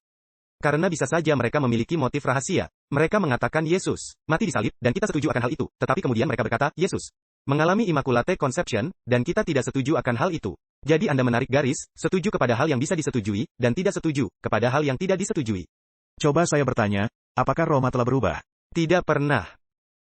Benar sekali, Roma tidak pernah berubah. Jadi kita di sini berhadapan dengan sistem, di mana Allah telah memberitahu kita dalam kitab suci, bahwa ini merupakan binatang seperti macan tutul. Dan macan tutul tidak bisa merubah bintik-bintiknya. Dan memang tulisan roh nubuat menuliskan, Roma tidak pernah berubah. Mari kita tampilkan artikel ini, dan ini merupakan hal yang terakhir bersama Dr. McNulty. Mari kita pergi ke layar. Dan beliau akan pergi, tetapi kita akan lanjut dengan Sunday Law Update. Seperti dikatakan di sini, ini ada dalam sebuah pertemuan, 2 pekan silam, Dr. Dikatakan, suatu konferensi besar antar agama yang dihadiri Paus Francis, di Kazakhstan pekan ini. Dengan amal selamat datang, guna mempromosikan perdamaian dan keharmonisan. Tetapi juga beresiko memberikan kesan dari suatu pasar swalayan agama-agama, yang membuat relatif kepada suatu agama sejati dari gereja Katolik, kata Uskup Athanasius Schneider. Nah, disinilah hal yang dikatakannya. Uskup pembantu, yang turut serta dalam kunjungan Paus, tanggal 13 September hingga tanggal 15 September ke negara Asia Tengah, berkata, tujuan pertemuan, guna mempromosikan keselarasan dan perdamaian, adalah baik, tetapi dia menambahkan, adanya suatu bahaya bahwa kita gereja Katolik, tidaklah mesti muncul sebagai sekedar salah satu dari banyak agama. Kita bukanlah salah satu dari banyak agama. Kita adalah satu-satunya agama sejati, yang Allah perintahkan kepada semua orang agar mempercayainya. Mereka katakan, tidak ada cara lain untuk keselamatan. Itu saja, ini berasal dari tahun 2022. Ini adalah Katolik yang sejati, saudara-saudari sekalian. Seorang Katolik sejati akan mempercayai hal itu. Mereka telah senantiasa mempercayai hal itu. Tetapi mereka telah senantiasa mengatakan hal itu, hingga sekarang. Mereka telah senantiasa mempercayai hal itu. Ya, saudariku silahkan. Saya telah mengikuti semua sekolah Katolik dan gereja. Dan mereka telah mengajarkan hal itu, sejak masa kanak-kanak kami. Jadi ini memang senantiasa demikian. Tidak ada hal baru. Saya kira, apa yang mereka maksudkan dengan serius, adalah tidak ada cara lain untuk keselamatan. Yang artinya jika Anda bukan seorang Katolik, Anda tidak bisa diselamatkan. Ini sungguh dalam. Nah, sekarang lihat, sementara mereka mengatakan hal itu. Anda lihat, iblis sedang bekerja di pihak Katolik. Iblis juga bekerja di dalam kelompok Injili dan Katolik bersama-sama. Iblis bekerja dengan kelompok Protestan, yang berupaya mengendalikan pemerintahan. Dan lihat, apa yang iblis lakukan dengan kelompok sekuler. Riset hari Minggu saya. Bukankah ini kedengarannya keren, mengalami riset hari Minggu? Pahami akan hal ini, ketika setan datang kepada Hawa. Setan tidaklah datang, Zeus. Hawa, saya ingin agar kamu memakan buah itu. Ini tidaklah begitu. Setan datang dan dengan sangat bersahabat. Kenyataannya, roh nubuat mengatakan. Setan datang dengan penuh keindahannya, dan membuat Hawa mempercayai bahwa dia adalah temannya. Saya bertanya-tanya, bagaimana kedengarannya Lucifer itu, Pendeta Hill? Ketika dia berkata kepada Hawa, sekali-kali engkau tidak akan mati. Ataukah dia mengatakannya dalam cara yang membuat Hawa benar-benar mempercayainya? Ini benar-benar sangat memikat, saudara-saudari sekalian. Lihat saja, kegiatan rutin hari Minggu saya. Riset kegiatan rutin hari Minggu saya. Dan bahkan bagi kita sebagai para penganut Advent hari ke-7. Meskipun hari Sabtu merupakan hari beristirahat bagi kita. Bagi kebanyakan kita yang tidak mempunyai pekerjaan di hari Minggu, ini bisa menjadi hari tidur saya. Benar demikian. Ini hampir seperti hari beristirahat saya yang kedua. Meskipun tidak demikian, saya juga hampir mengatakan demikian. Silahkan. Hari Sabat, kadang-kadang bisa menjadi hari yang lebih sibuk dibandingkan hari Minggu. Wah, kita mesti berhati-hati. Hati-hati dengan sikap, hari Sabat, hari peribadatan saya, tetapi hari Minggu, adalah hari beristirahat saya. Benar. Harap Anda waspada. Coba saya bacakan yang ini. Dikatakan, ketakutan hari Minggu adalah nyata. Memikirkan hal-hal yang mesti dilakukan di pekan mendatang, dan merasa terbebani. Dan memiliki cara berpikir gugup ini, sama sekali tidak membantu keadaan. Untuk bersantai dan memberikan diri saya untuk bekerja, saya menciptakan riset rutin hari Minggu saya, yang membuat saya merasa produktif. Dan siap untuk pekan yang baru. Ini adalah langkah-langkah buat kita agar berhasil dalam pekan. Nomor 1, kerjakan pekerjaan sekolah, di setengah pertama, hari Minggu. Nomor 2, bersihkan ruangan Anda. Nomor 3, rencanakan dan kenalilah hal-hal yang mesti dihadapi. Nomor 4, untuk kaum perempuan, merawat diri. Nomor 5, untuk kaum laki-laki, pergi tidur lebih awal. Baiklah, saya tidak ingin menyinggung siapapun. Tetapi lihat. Tidak ada riset rutin hari Minggu dari orang-orang yang akan sama. Tetapi bagi saya harap akan dimulai. Sebagai titik awal yang baik atau rujukan sebagai menyatukan semua hal-hal. Diperlukan upaya dan latihan untuk mengikuti jadwal dan memikirkan apa yang berhasil bagi Anda. Tetapi ini layak dicoba. Jadi, di sini tidaklah disebutkan hari Minggu sebagai hari Sabat. Hal tersamar apa yang Anda lihat dalam hal ini, saudaraku? Coba matikan layar. Ini adalah membiasakan kepada orang-orang bahwa hari Minggu adalah hari beristirahat. Dan bahkan kelompok sekuler akan menerimanya. Dan ini memang sangat berpusat kepada diri sendiri. Coba saya tunjukkan di sini, bagi mereka yang tidak mengetahui. Adanya halaman web. Mari kita pergi ke layar. Dan nama dari halaman web itu ialah Sekular Sabat.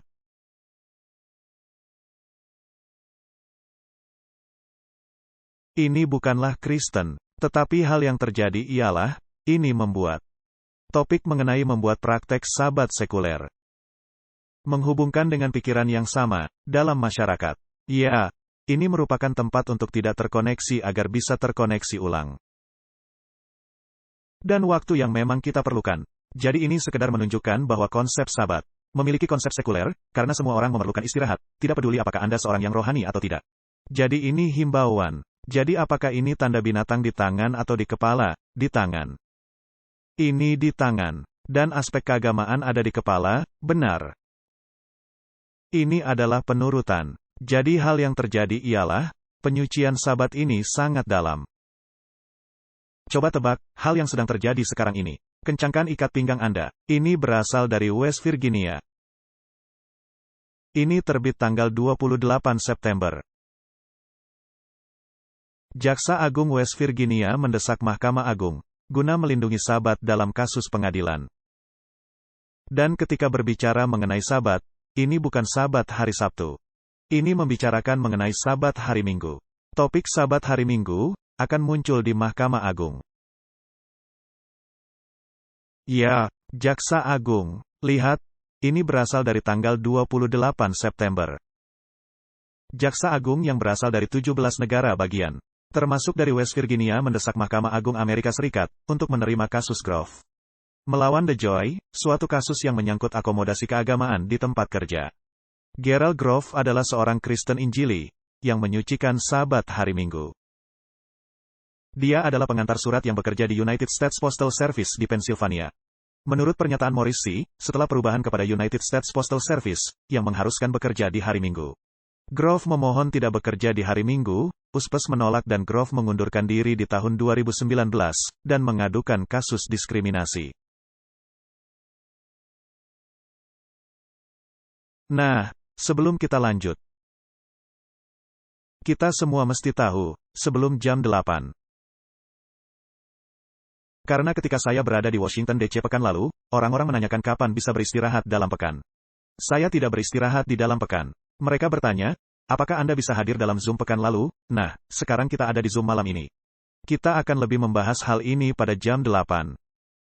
Kita akan kembali membahas hal ini jam 8 malam di Zoom, saudara-saudariku. Saudara McNulty, apa komentar Anda tentang hal ini, sebelum Anda pergi?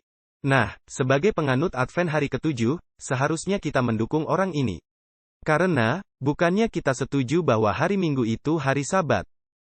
Melainkan kita akan mendukung siapa saja untuk kepercayaan keagamaan yang ingin mempraktekkan iman mereka, sesuai hati nurani mereka. Dan dalam kasus khusus ini, kita akan berkata, Jawatan Pos menginginkan orang-orang bekerja di hari apa saja. Tetapi saya juga memiliki teman yang memiliki kasus hari Sabat juga. Dan mereka berupaya menerima perlindungan, dengan tidak bekerja di hari Sabat. Dan orang ini memiliki keyakinan untuk menyucikan hari Minggu. Kita setuju ini adalah hari yang salah. Tetapi kita meyakini untuk kebebasan sipil dan keagamaan, sebagai penganut Advent hari ke-7. Jadi, jika mereka tidak memberi orang itu, kebebasan tersebut, maka mereka juga tidak akan memberikannya kepada kita. Jadi, ketika saya berada di Chattanooga Sabat lalu, dan kami melewati suatu tempat peribadatan iman Bahai. Lalu saya berkata kepada istri saya, wah, pastinya mereka sangat bingung dengan kepercayaan mereka. Tetapi saya senang, kita berada di suatu negara, di mana kelompok itu bisa memiliki tempat peribadatan. Dan tidak perlu merasa khawatir tempat mereka akan dibakar oleh para penggiat yang benci melihat kegiatan mereka. Jadi, kita mesti mendapat perlindungan bagi tempat peribadatan kita. Iman Bahai juga mesti mendapatkannya. Juga iman lainnya. Tetapi kita semua memahami, kita memiliki pekabaran akhir zaman, yang mesti kita kabarkan kepada dunia. Dan karena kita mempercayai kebebasan sipil dan keagamaan, orang ini yang ingin libur di hari Minggu, karena keyakinan keagamaannya, harusnya bisa mendapatkannya, sama seperti yang ingin libur di hari Jumat, karena keyakinan keagamaannya. Juga untuk para penganut Advent hari ke-7, untuk iman kepercayaannya. Dan akomodasi mesti dibuat. Tetapi perbedaan akan hal itu dengan agama negara ialah, agama negara akan datang dan berkata, Anda mesti libur di hari Minggu. Sedangkan di dalam kasus ini, Jawatan Pos berkata, kami tidak akan memberi Anda libur di hari Minggu. Dan mereka akan mengatakan hal yang sama kepada penganut Advent hari ke-7 dan mengatakan hal yang sama kepada Muslim untuk hari Jumat. Tetapi ketika Anda secara pribadi berkata, ini adalah hati nurani pribadi saya dan ingin libur di hari tertentu, maka semestinya konstitusi mengizinkan kebebasan praktek keagamaan. Maka seharusnya hal itu bisa dipenuhi, sama seperti bagi kita, hari Sabat, atau bagi orang Islam, hari Jumat. Dan itu adalah topik masalah kebebasan keagamaan. Tetapi topik dengan artikel ialah mereka mengidentifikasi hari Minggu sebagai hari Sabat. Dan di dalam haknya, orang itu bisa mendapat kesan dibawakannya hal palsu oleh musuh. Ini menjadi hal meluas. Ketika diberikan hak berlibur di hari Minggu, maka semua orang juga berhak libur di hari Minggu. Jadi Anda bisa melihat bagaimana hal ini bisa terjadi. Jadi, kita berterima kasih kepada Dr. McNulty. Kami akan menghargai waktu Anda. Dan kita akan terus lanjut. Mari kita mengucap syukur dengan berkata, Amin. Dan sebelum kita berdoa, untuk keamanan dan keselamatan perjalanan saudara kita, Bapa Sorgawi, kiranya Engkau menyertai perjalanan Dr. McNulty dengan keselamatan. Dan ketika jam Sabat telah berlalu di pantai timur, dan sedang berakhir di sini, kami berdoa kiranya Engkau memberkati kami semua dengan berkat Sabat. Dan jika ada hal-hal yang kami katakan dan lakukan yang tidak menyenangkan-Mu, harap ampuni kami, Tuhan. Dan terus berkati kami, Tuhan, dengan update Sunday Law. Ketika kami mencari tahu kehendak-Mu dan melakukan kehendak-Mu, di dalam nama Yesus, kami sudah berdoa. Amin. Dan kita akan mendapat beberapa buku untuk gereja kami. Ya, Anda bisa menghubungi saya. Ya, kami akan memesan dan menghubungi Anda.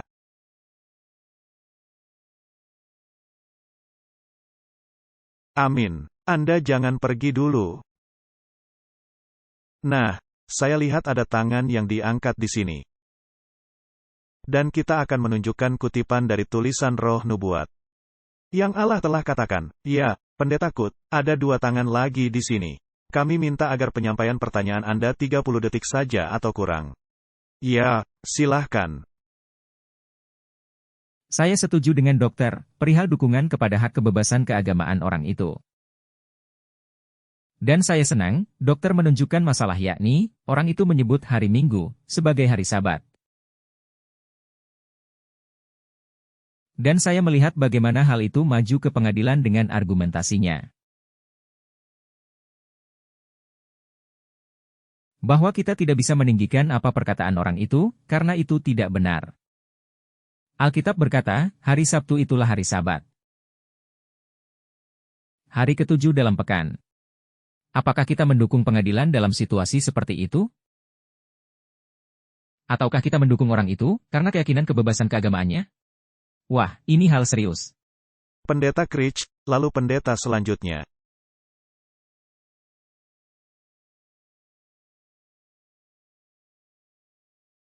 Siapa yang mengangkat tangan? Saudari Daphne, silahkan.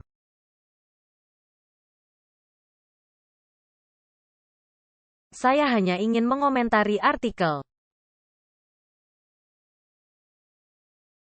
mengenai gereja Katolik. Ya, memang mereka tidak pernah berubah. Karena mereka mengatakan, merekalah jalan satu-satunya.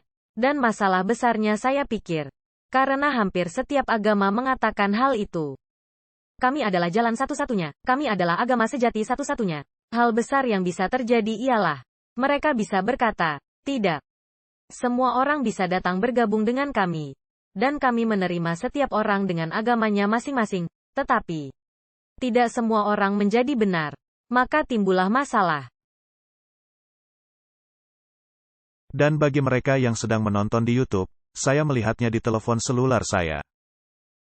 Jika ada pertanyaan yang Anda mau tanyakan, agar saya menjawabnya, tuliskan saja pertanyaan Anda itu. Bagi mereka yang sedang menonton di YouTube, Anda bisa memberikan pertanyaannya sekarang. Silakan Pendeta Critch. Ya. Saya ingin mengomentari mengenai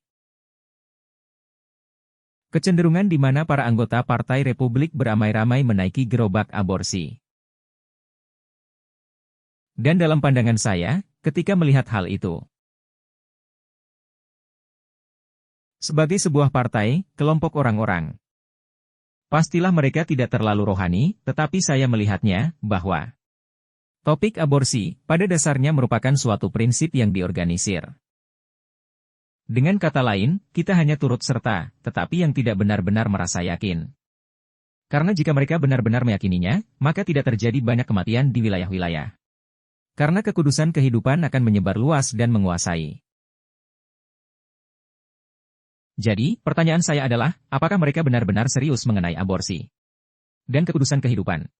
Dalam pandangan saya, ini hanya sekedar suatu topik dan prinsip yang diorganisir yang ada. Ini tidak ada kaitannya dengan agama atau moralitas. Ya, ini bisa menjadi beberapa topik. Tetapi pahami di sini, saudara-saudari sekalian, betapa sulitnya. Musuh bahkan akan memakai hal-hal baik untuk mewujudkan hal yang benar-benar diinginkan. Ya, silakan Saudara Clifford. Apa pertanyaan Anda? Saya hanya ingin mengomentari. Seperti yang Anda lihat. Ini sangat lihai. Iblis itu sangat lihai. Dan sekarang ini, hal yang dilakukan Katolik dan Paus, mereka bersahabat dengan semua orang. Damai, damai, dan apa yang dikatakan Alkitab? Lalu tiba-tiba kebinasaan menimpa mereka. Kita mesti waspada. Mereka mengelus-elus semua orang, dan membawakan keramah tamahan kepada semua orang. Ini sungguh-sungguh sangat lihai. Sama seperti ular di Taman Eden. Memberi hal yang ingin didengar Hawa. Dan tidak berapa lama kemudian, Hawa memakan buah larangan. Itu benar. Jadi ketika melihat semua hal ini terjadi, kita akan segera melihat digenapinya nubuatan. Mari kita ke layar melihat kutipan tulisan roh nubuat. Saya akan membaca dari buku The Great Controversy, kemenangan akhir, halaman 592. Coba dengarkan. Mari kita ke layar, Saudara Richard. Roh nubuat mengatakan, orang-orang yang menghormati Sabat Alkitab akan dituduh sebagai musuh dari hukum dan ketertiban. Karena meruntuhkan ketahanan moral masyarakat. Karena hal yang terjadi, kita memerlukan hari Minggu untuk mewujudkan moralitas, sedangkan Anda melanggar hari Minggu dan menyucikan hari lainnya. Anda menjadi bagian alasan mengapa hal-hal menjadi memburuk, menyebabkan kekacauan dan kebusukan, dan menyebabkan penghakiman Allah menimpa bumi. Suara hati nurani mereka akan dianggap kepala batu, menolak dan melecehkan otoritas. Mereka akan dituduh tidak patuh kepada pemerintah. Para hamba Tuhan yang menolak kewajiban mematuhi hukum ilahi akan mengkhotbahkan dari mimbar kewajiban untuk menuruti otoritas sipil sebagai hal yang berasal dari Allah di dalam aula-aula legislatif dan ruang-ruang pengadilan. Para penurut hukum-hukum Allah akan disalahpahami dan dipersalahkan. Suatu tuduhan palsu akan ditujukan kepada kata-kata mereka, dan suatu tuduhan paling buruk akan ditempatkan kepada motif mereka. Anda bisa memahaminya. Ini adalah konflik yang mengancam. Jadi ini akan merupakan jalan tuduhan kepada para penganut Advent hari ke-7. Jika hal ini ditinggikan, karena kita memiliki hak, guna meninggikan Sabat. Tetapi hal ini akan ditolak mentah-mentah. Jadi, ini bisa berlaku dengan cara apapun. Jadi dengan berjalannya hal ini, dan dengan riset hari Minggu, dengan orang yang sama, yang membahas kelompok Injili dan Katolik mesti kembali bersatu, dan menyatakan. 2 tahun sebelumnya, bawakan kembali hukum biru, hukum hari Minggu. Saudara-saudari sekalian, kita mesti mengadakan pertemuan lainnya, malam ini jam 8. Malam ini jam 8, kita akan membicarakan. Di mana seorang ahli mengatakan, Trinidad dan Tobago tidak mesti buru-buru menetapkan mata uang digital bank sentral. Orang-orang dari Trinidad mesti hadir malam ini. Coba terka apa yang kita temukan, dikatakan. Topan Ian bukanlah hal tidak normal. Krisis iklim membuat badai semakin dahsyat. Saudara-saudari sekalian, saya mesti bertemu dengan kalian, jam 8. Jam berapa? Saya perlu menjadwalkan. Waktu Anda, malam ini. Jam 8, yakni dalam tempo 1 jam 50 menit. Itu artinya Anda akan memiliki banyak waktu untuk melakukan hal yang perlu dilakukan.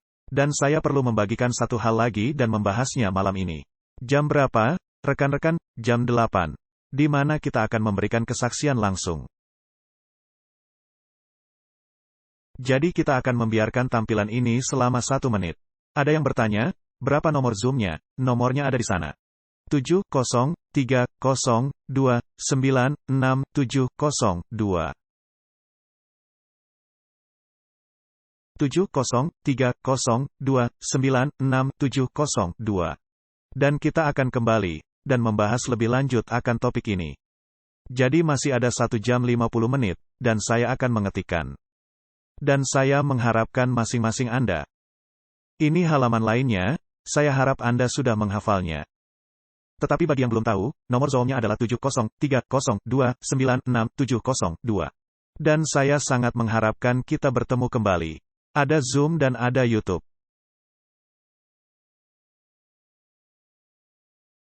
Ada yang bertanya, apakah posisi gereja Advent hari ke-7 mengenai Immaculate Conception? Coba Saudari Hill, bisa Anda menjawabnya? Wah, Anda terlalu jauh. Bisa Anda menjawabnya, Saudari Hill? Ada pertanyaan. Bagaimana posisi gereja Advent hari ke-7 mengenai Immaculate Conception? Apa arti Immaculate? Sempurna, tanpa kesalahan, hal-hal semacam itu. Baiklah.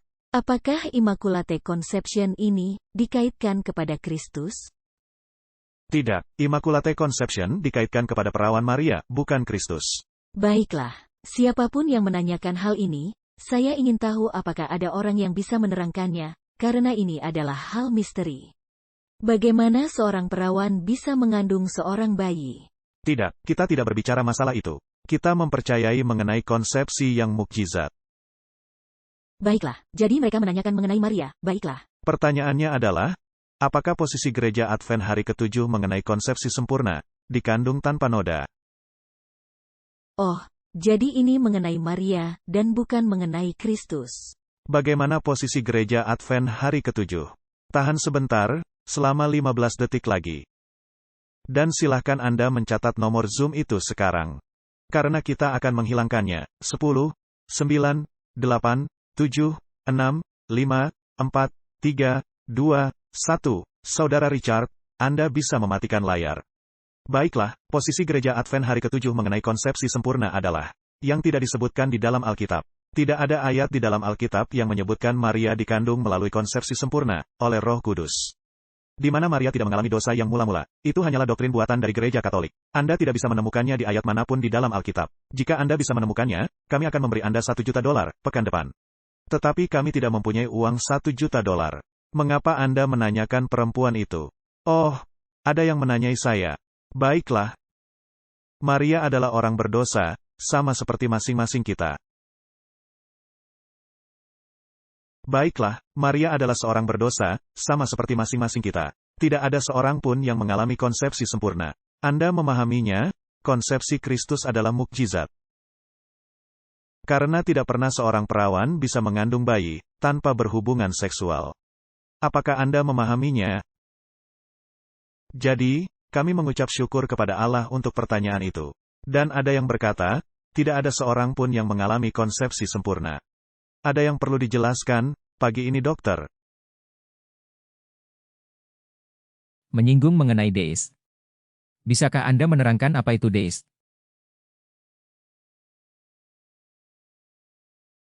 William Miller, apa pertanyaannya? Mereka ingin tahu apa itu deist. Baiklah. Seorang deist adalah Saya harus mencarinya. Apa itu deis?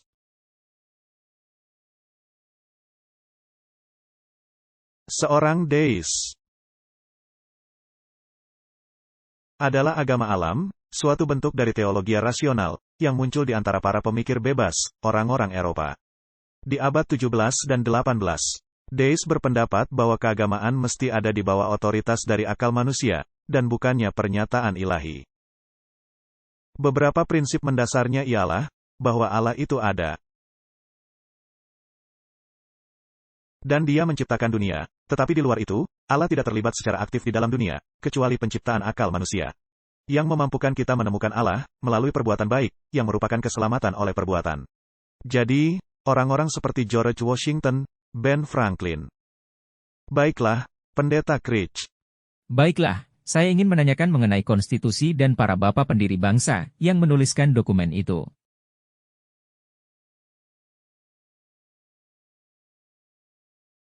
Mereka bukanlah orang-orang Kristen. Kebanyakan mereka adalah deis. Jadi penulisan dokumen itu muncul dari pikiran mereka sendiri. Dan kita mesti mengingat akan hal itu, dan bahwa kita bukanlah suatu negara Kristen. Baiklah, jadi, saudara-saudari sekalian, kita mengucap syukur kepada Allah untuk kebenaran yang ada di dalam Yesus. Dan kita mengucap syukur kepada Allah untuk pernyataan terbesar Allah, ada di dalam kitab suci, Alkitab. Dan dengan membaca firman Allah, kita menemukan seorang yang disebut Yesus Kristus. Yang mati untuk kita, amin. Dan barang siapa yang percaya kepadanya, tidak akan binasa, melainkan beroleh hidup yang kekal. Dan hal yang terjadi ialah, adanya orang yang berkata, Pendeta, mengapa Anda tidak saja mengkhotbahkan Yesus? Mengapa Anda memberitakan mengenai hukum hari Minggu ini? Harap ingat, Kitab Wahyu adalah pernyataan dari Yesus Kristus. Kitab Wahyu adalah pernyataan dari Yesus Kristus, saudara-saudari sekalian. Dan saya akan membacakan sebuah pernyataan dari tulisan Roh Nubuat. Dan ini merupakan kutipan yang terakhir. Mari kita pergi ke layar, saudara Richard. Ini adalah kutipan yang terakhir. Ini diambil dari tulisan Roh Nubuat. Dikatakan, ini dari buku Voice in Speech and Song, halaman 325, kebenaran masa kini. Pekabaran istimewa yang diberikan kepada dunia. Bahkan pekabaran malaikat ketiga mencakup suatu lapangan sangat luas, yang memuat harta benda sorgawi. Tidak seorang pun dapat beralasan dengan berkata, saya tidak mau lagi terlibat dengan pekabaran khusus ini. Saya hanya akan memberitakan Kristus. Tulisan Roh Nubuat berkata, tidak seorang pun dapat memberitakan mengenai Kristus, dan tidak ada yang lebih baik dari Ellen G. White. Tidak seorang pun dapat memberitakan Kristus, dan menyajikan kebenaran di dalam Yesus, kecuali orang itu menyajikan kebenaran, yang akan diberikan kepada orang-orang di masa sekarang. Ketika perkembangan sangat penting itu sedang terjadi. Jadi, apakah ada perkembangan yang sangat penting sedang terjadi sekarang ini? Ya. Apakah sedang terjadi? Ya. Apakah dunia bersatu mengenai perubahan iklim? Apakah Paus mengajak agar semua umat bersatu? Ya. Apakah Paus mengajak mengesampingkan semua perbedaan-perbedaan? Ya. Dan suatu hari kelak, apakah akan ada dekret kematian? Ya. Jadi, ini artinya kita mesti terus memasang papan reklame ini. Benar. Amin. Amin. Dan kita akan kembali bertemu. Jam berapa? Jam 8, di Zoom dengan nomor 70302966702. Dan kita akan lanjut, bagian 2, dari update Sunday Law. Layar bisa dimatikan, Saudara Richard. Kita akan segera menutup acara ini. Dan sungguh luar biasa, kita bisa mengakhirinya lebih awal. Saya bisa terus berada di sini, sampai jam 9. Nah, itu bagian yang paling saya tidak suka. Dan kita mengucap syukur kepada Allah, karena kehadiran kalian semua, dan orang-orang yang hadir online, pekan lalu, hampir 200 orang. Dan hampir semua orang mengangkat tangan. Saya kira semua orang menyimak dengan baik. Dan orang-orang menonton dari seluruh dunia, karena mereka menyadari adanya hal yang tidak benar. Dan hal indah mengenai hal ini, ketika saya memulai program ini 2 tahun silam, saya semacam berpikir, wah gila melakukan program seperti ini. Saya berkata, wah, Tuhan saya sepertinya gila. Tetapi yang terjadi ialah, orang-orang yang berpikir. Saya kenal dengan redaktur dari Message Magazine. Dia berkata, suami saya menonton acara ini, setiap minggunya. Dan juga penonton dari para rahib. Dan ini sungguh di luar dugaan. Kita hanyalah orang-orang Kristen Advent hari ke-7. Banyak orang yang menyaksikannya, dan kita sudah berada di jalur yang benar. Akankah kita meneruskannya pekan depan? Ya, kita pasti meneruskannya. Karena hal ini relevan. Dan hari ini adalah hari pertama di bulan apa? Oktober. Dan tebak, apa yang akan terjadi 1,5 bulan dari sekarang? Para pemimpin keagamaan seluruh dunia akan pergi ke Gunung Sinai. Dan kita akan mengadakan update Sunday Law khusus, 1 hari sebelum acara di Gunung Sinai.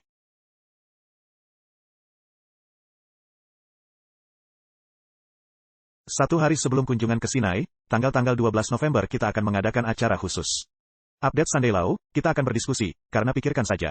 Semua kepercayaan dunia akan datang beramai-ramai. Apakah Paus akan datang? Ya. Jika Paus tidak datang, pasti ada perwakilannya, benar.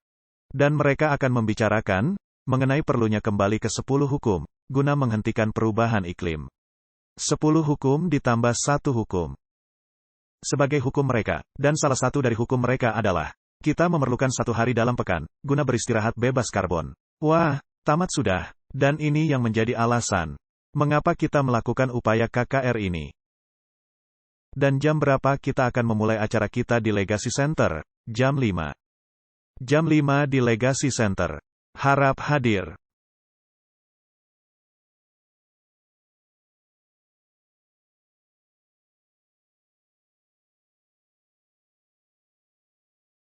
Baiklah, kita mesti berdoa. Saudara-saudari sekalian, kita akan kembali. Dan saya belum menyiapkan artikel apapun untuk pekan depan. Tetapi saya menjamin, kita akan kembali dan membawakan artikel-artikel. Dan kita akan memberikan kesaksian langsung. Kita akan kembali dan membawakan artikel-artikel lainnya. Mari kita berlutut dan berdoa. Bapa Sorgawi, kami berlutut, sesaat sebelum penutupan hari Sabat. Kami memohon kiranya Engkau memberkati acara Sunday Law Update. Berkati kami, ketika kami akan kembali bertemu jam 8. Dan kiranya Engkau memberkati kami, dengan Roh Kudus-Mu. Terima kasih, Tuhan untuk mendengar dan menjawab doa kami. Sertailah kami, ketika kami akan kembali bertemu malam ini, jam 8. Di dalam nama Yesus, kami sudah berdoa. Amin. Baiklah, Allah memberkati kalian semua. Sampai ketemu jam 8, sampai ketemu 1,5 jam lagi, untuk update Sunday Law lainnya. Allah memberkati.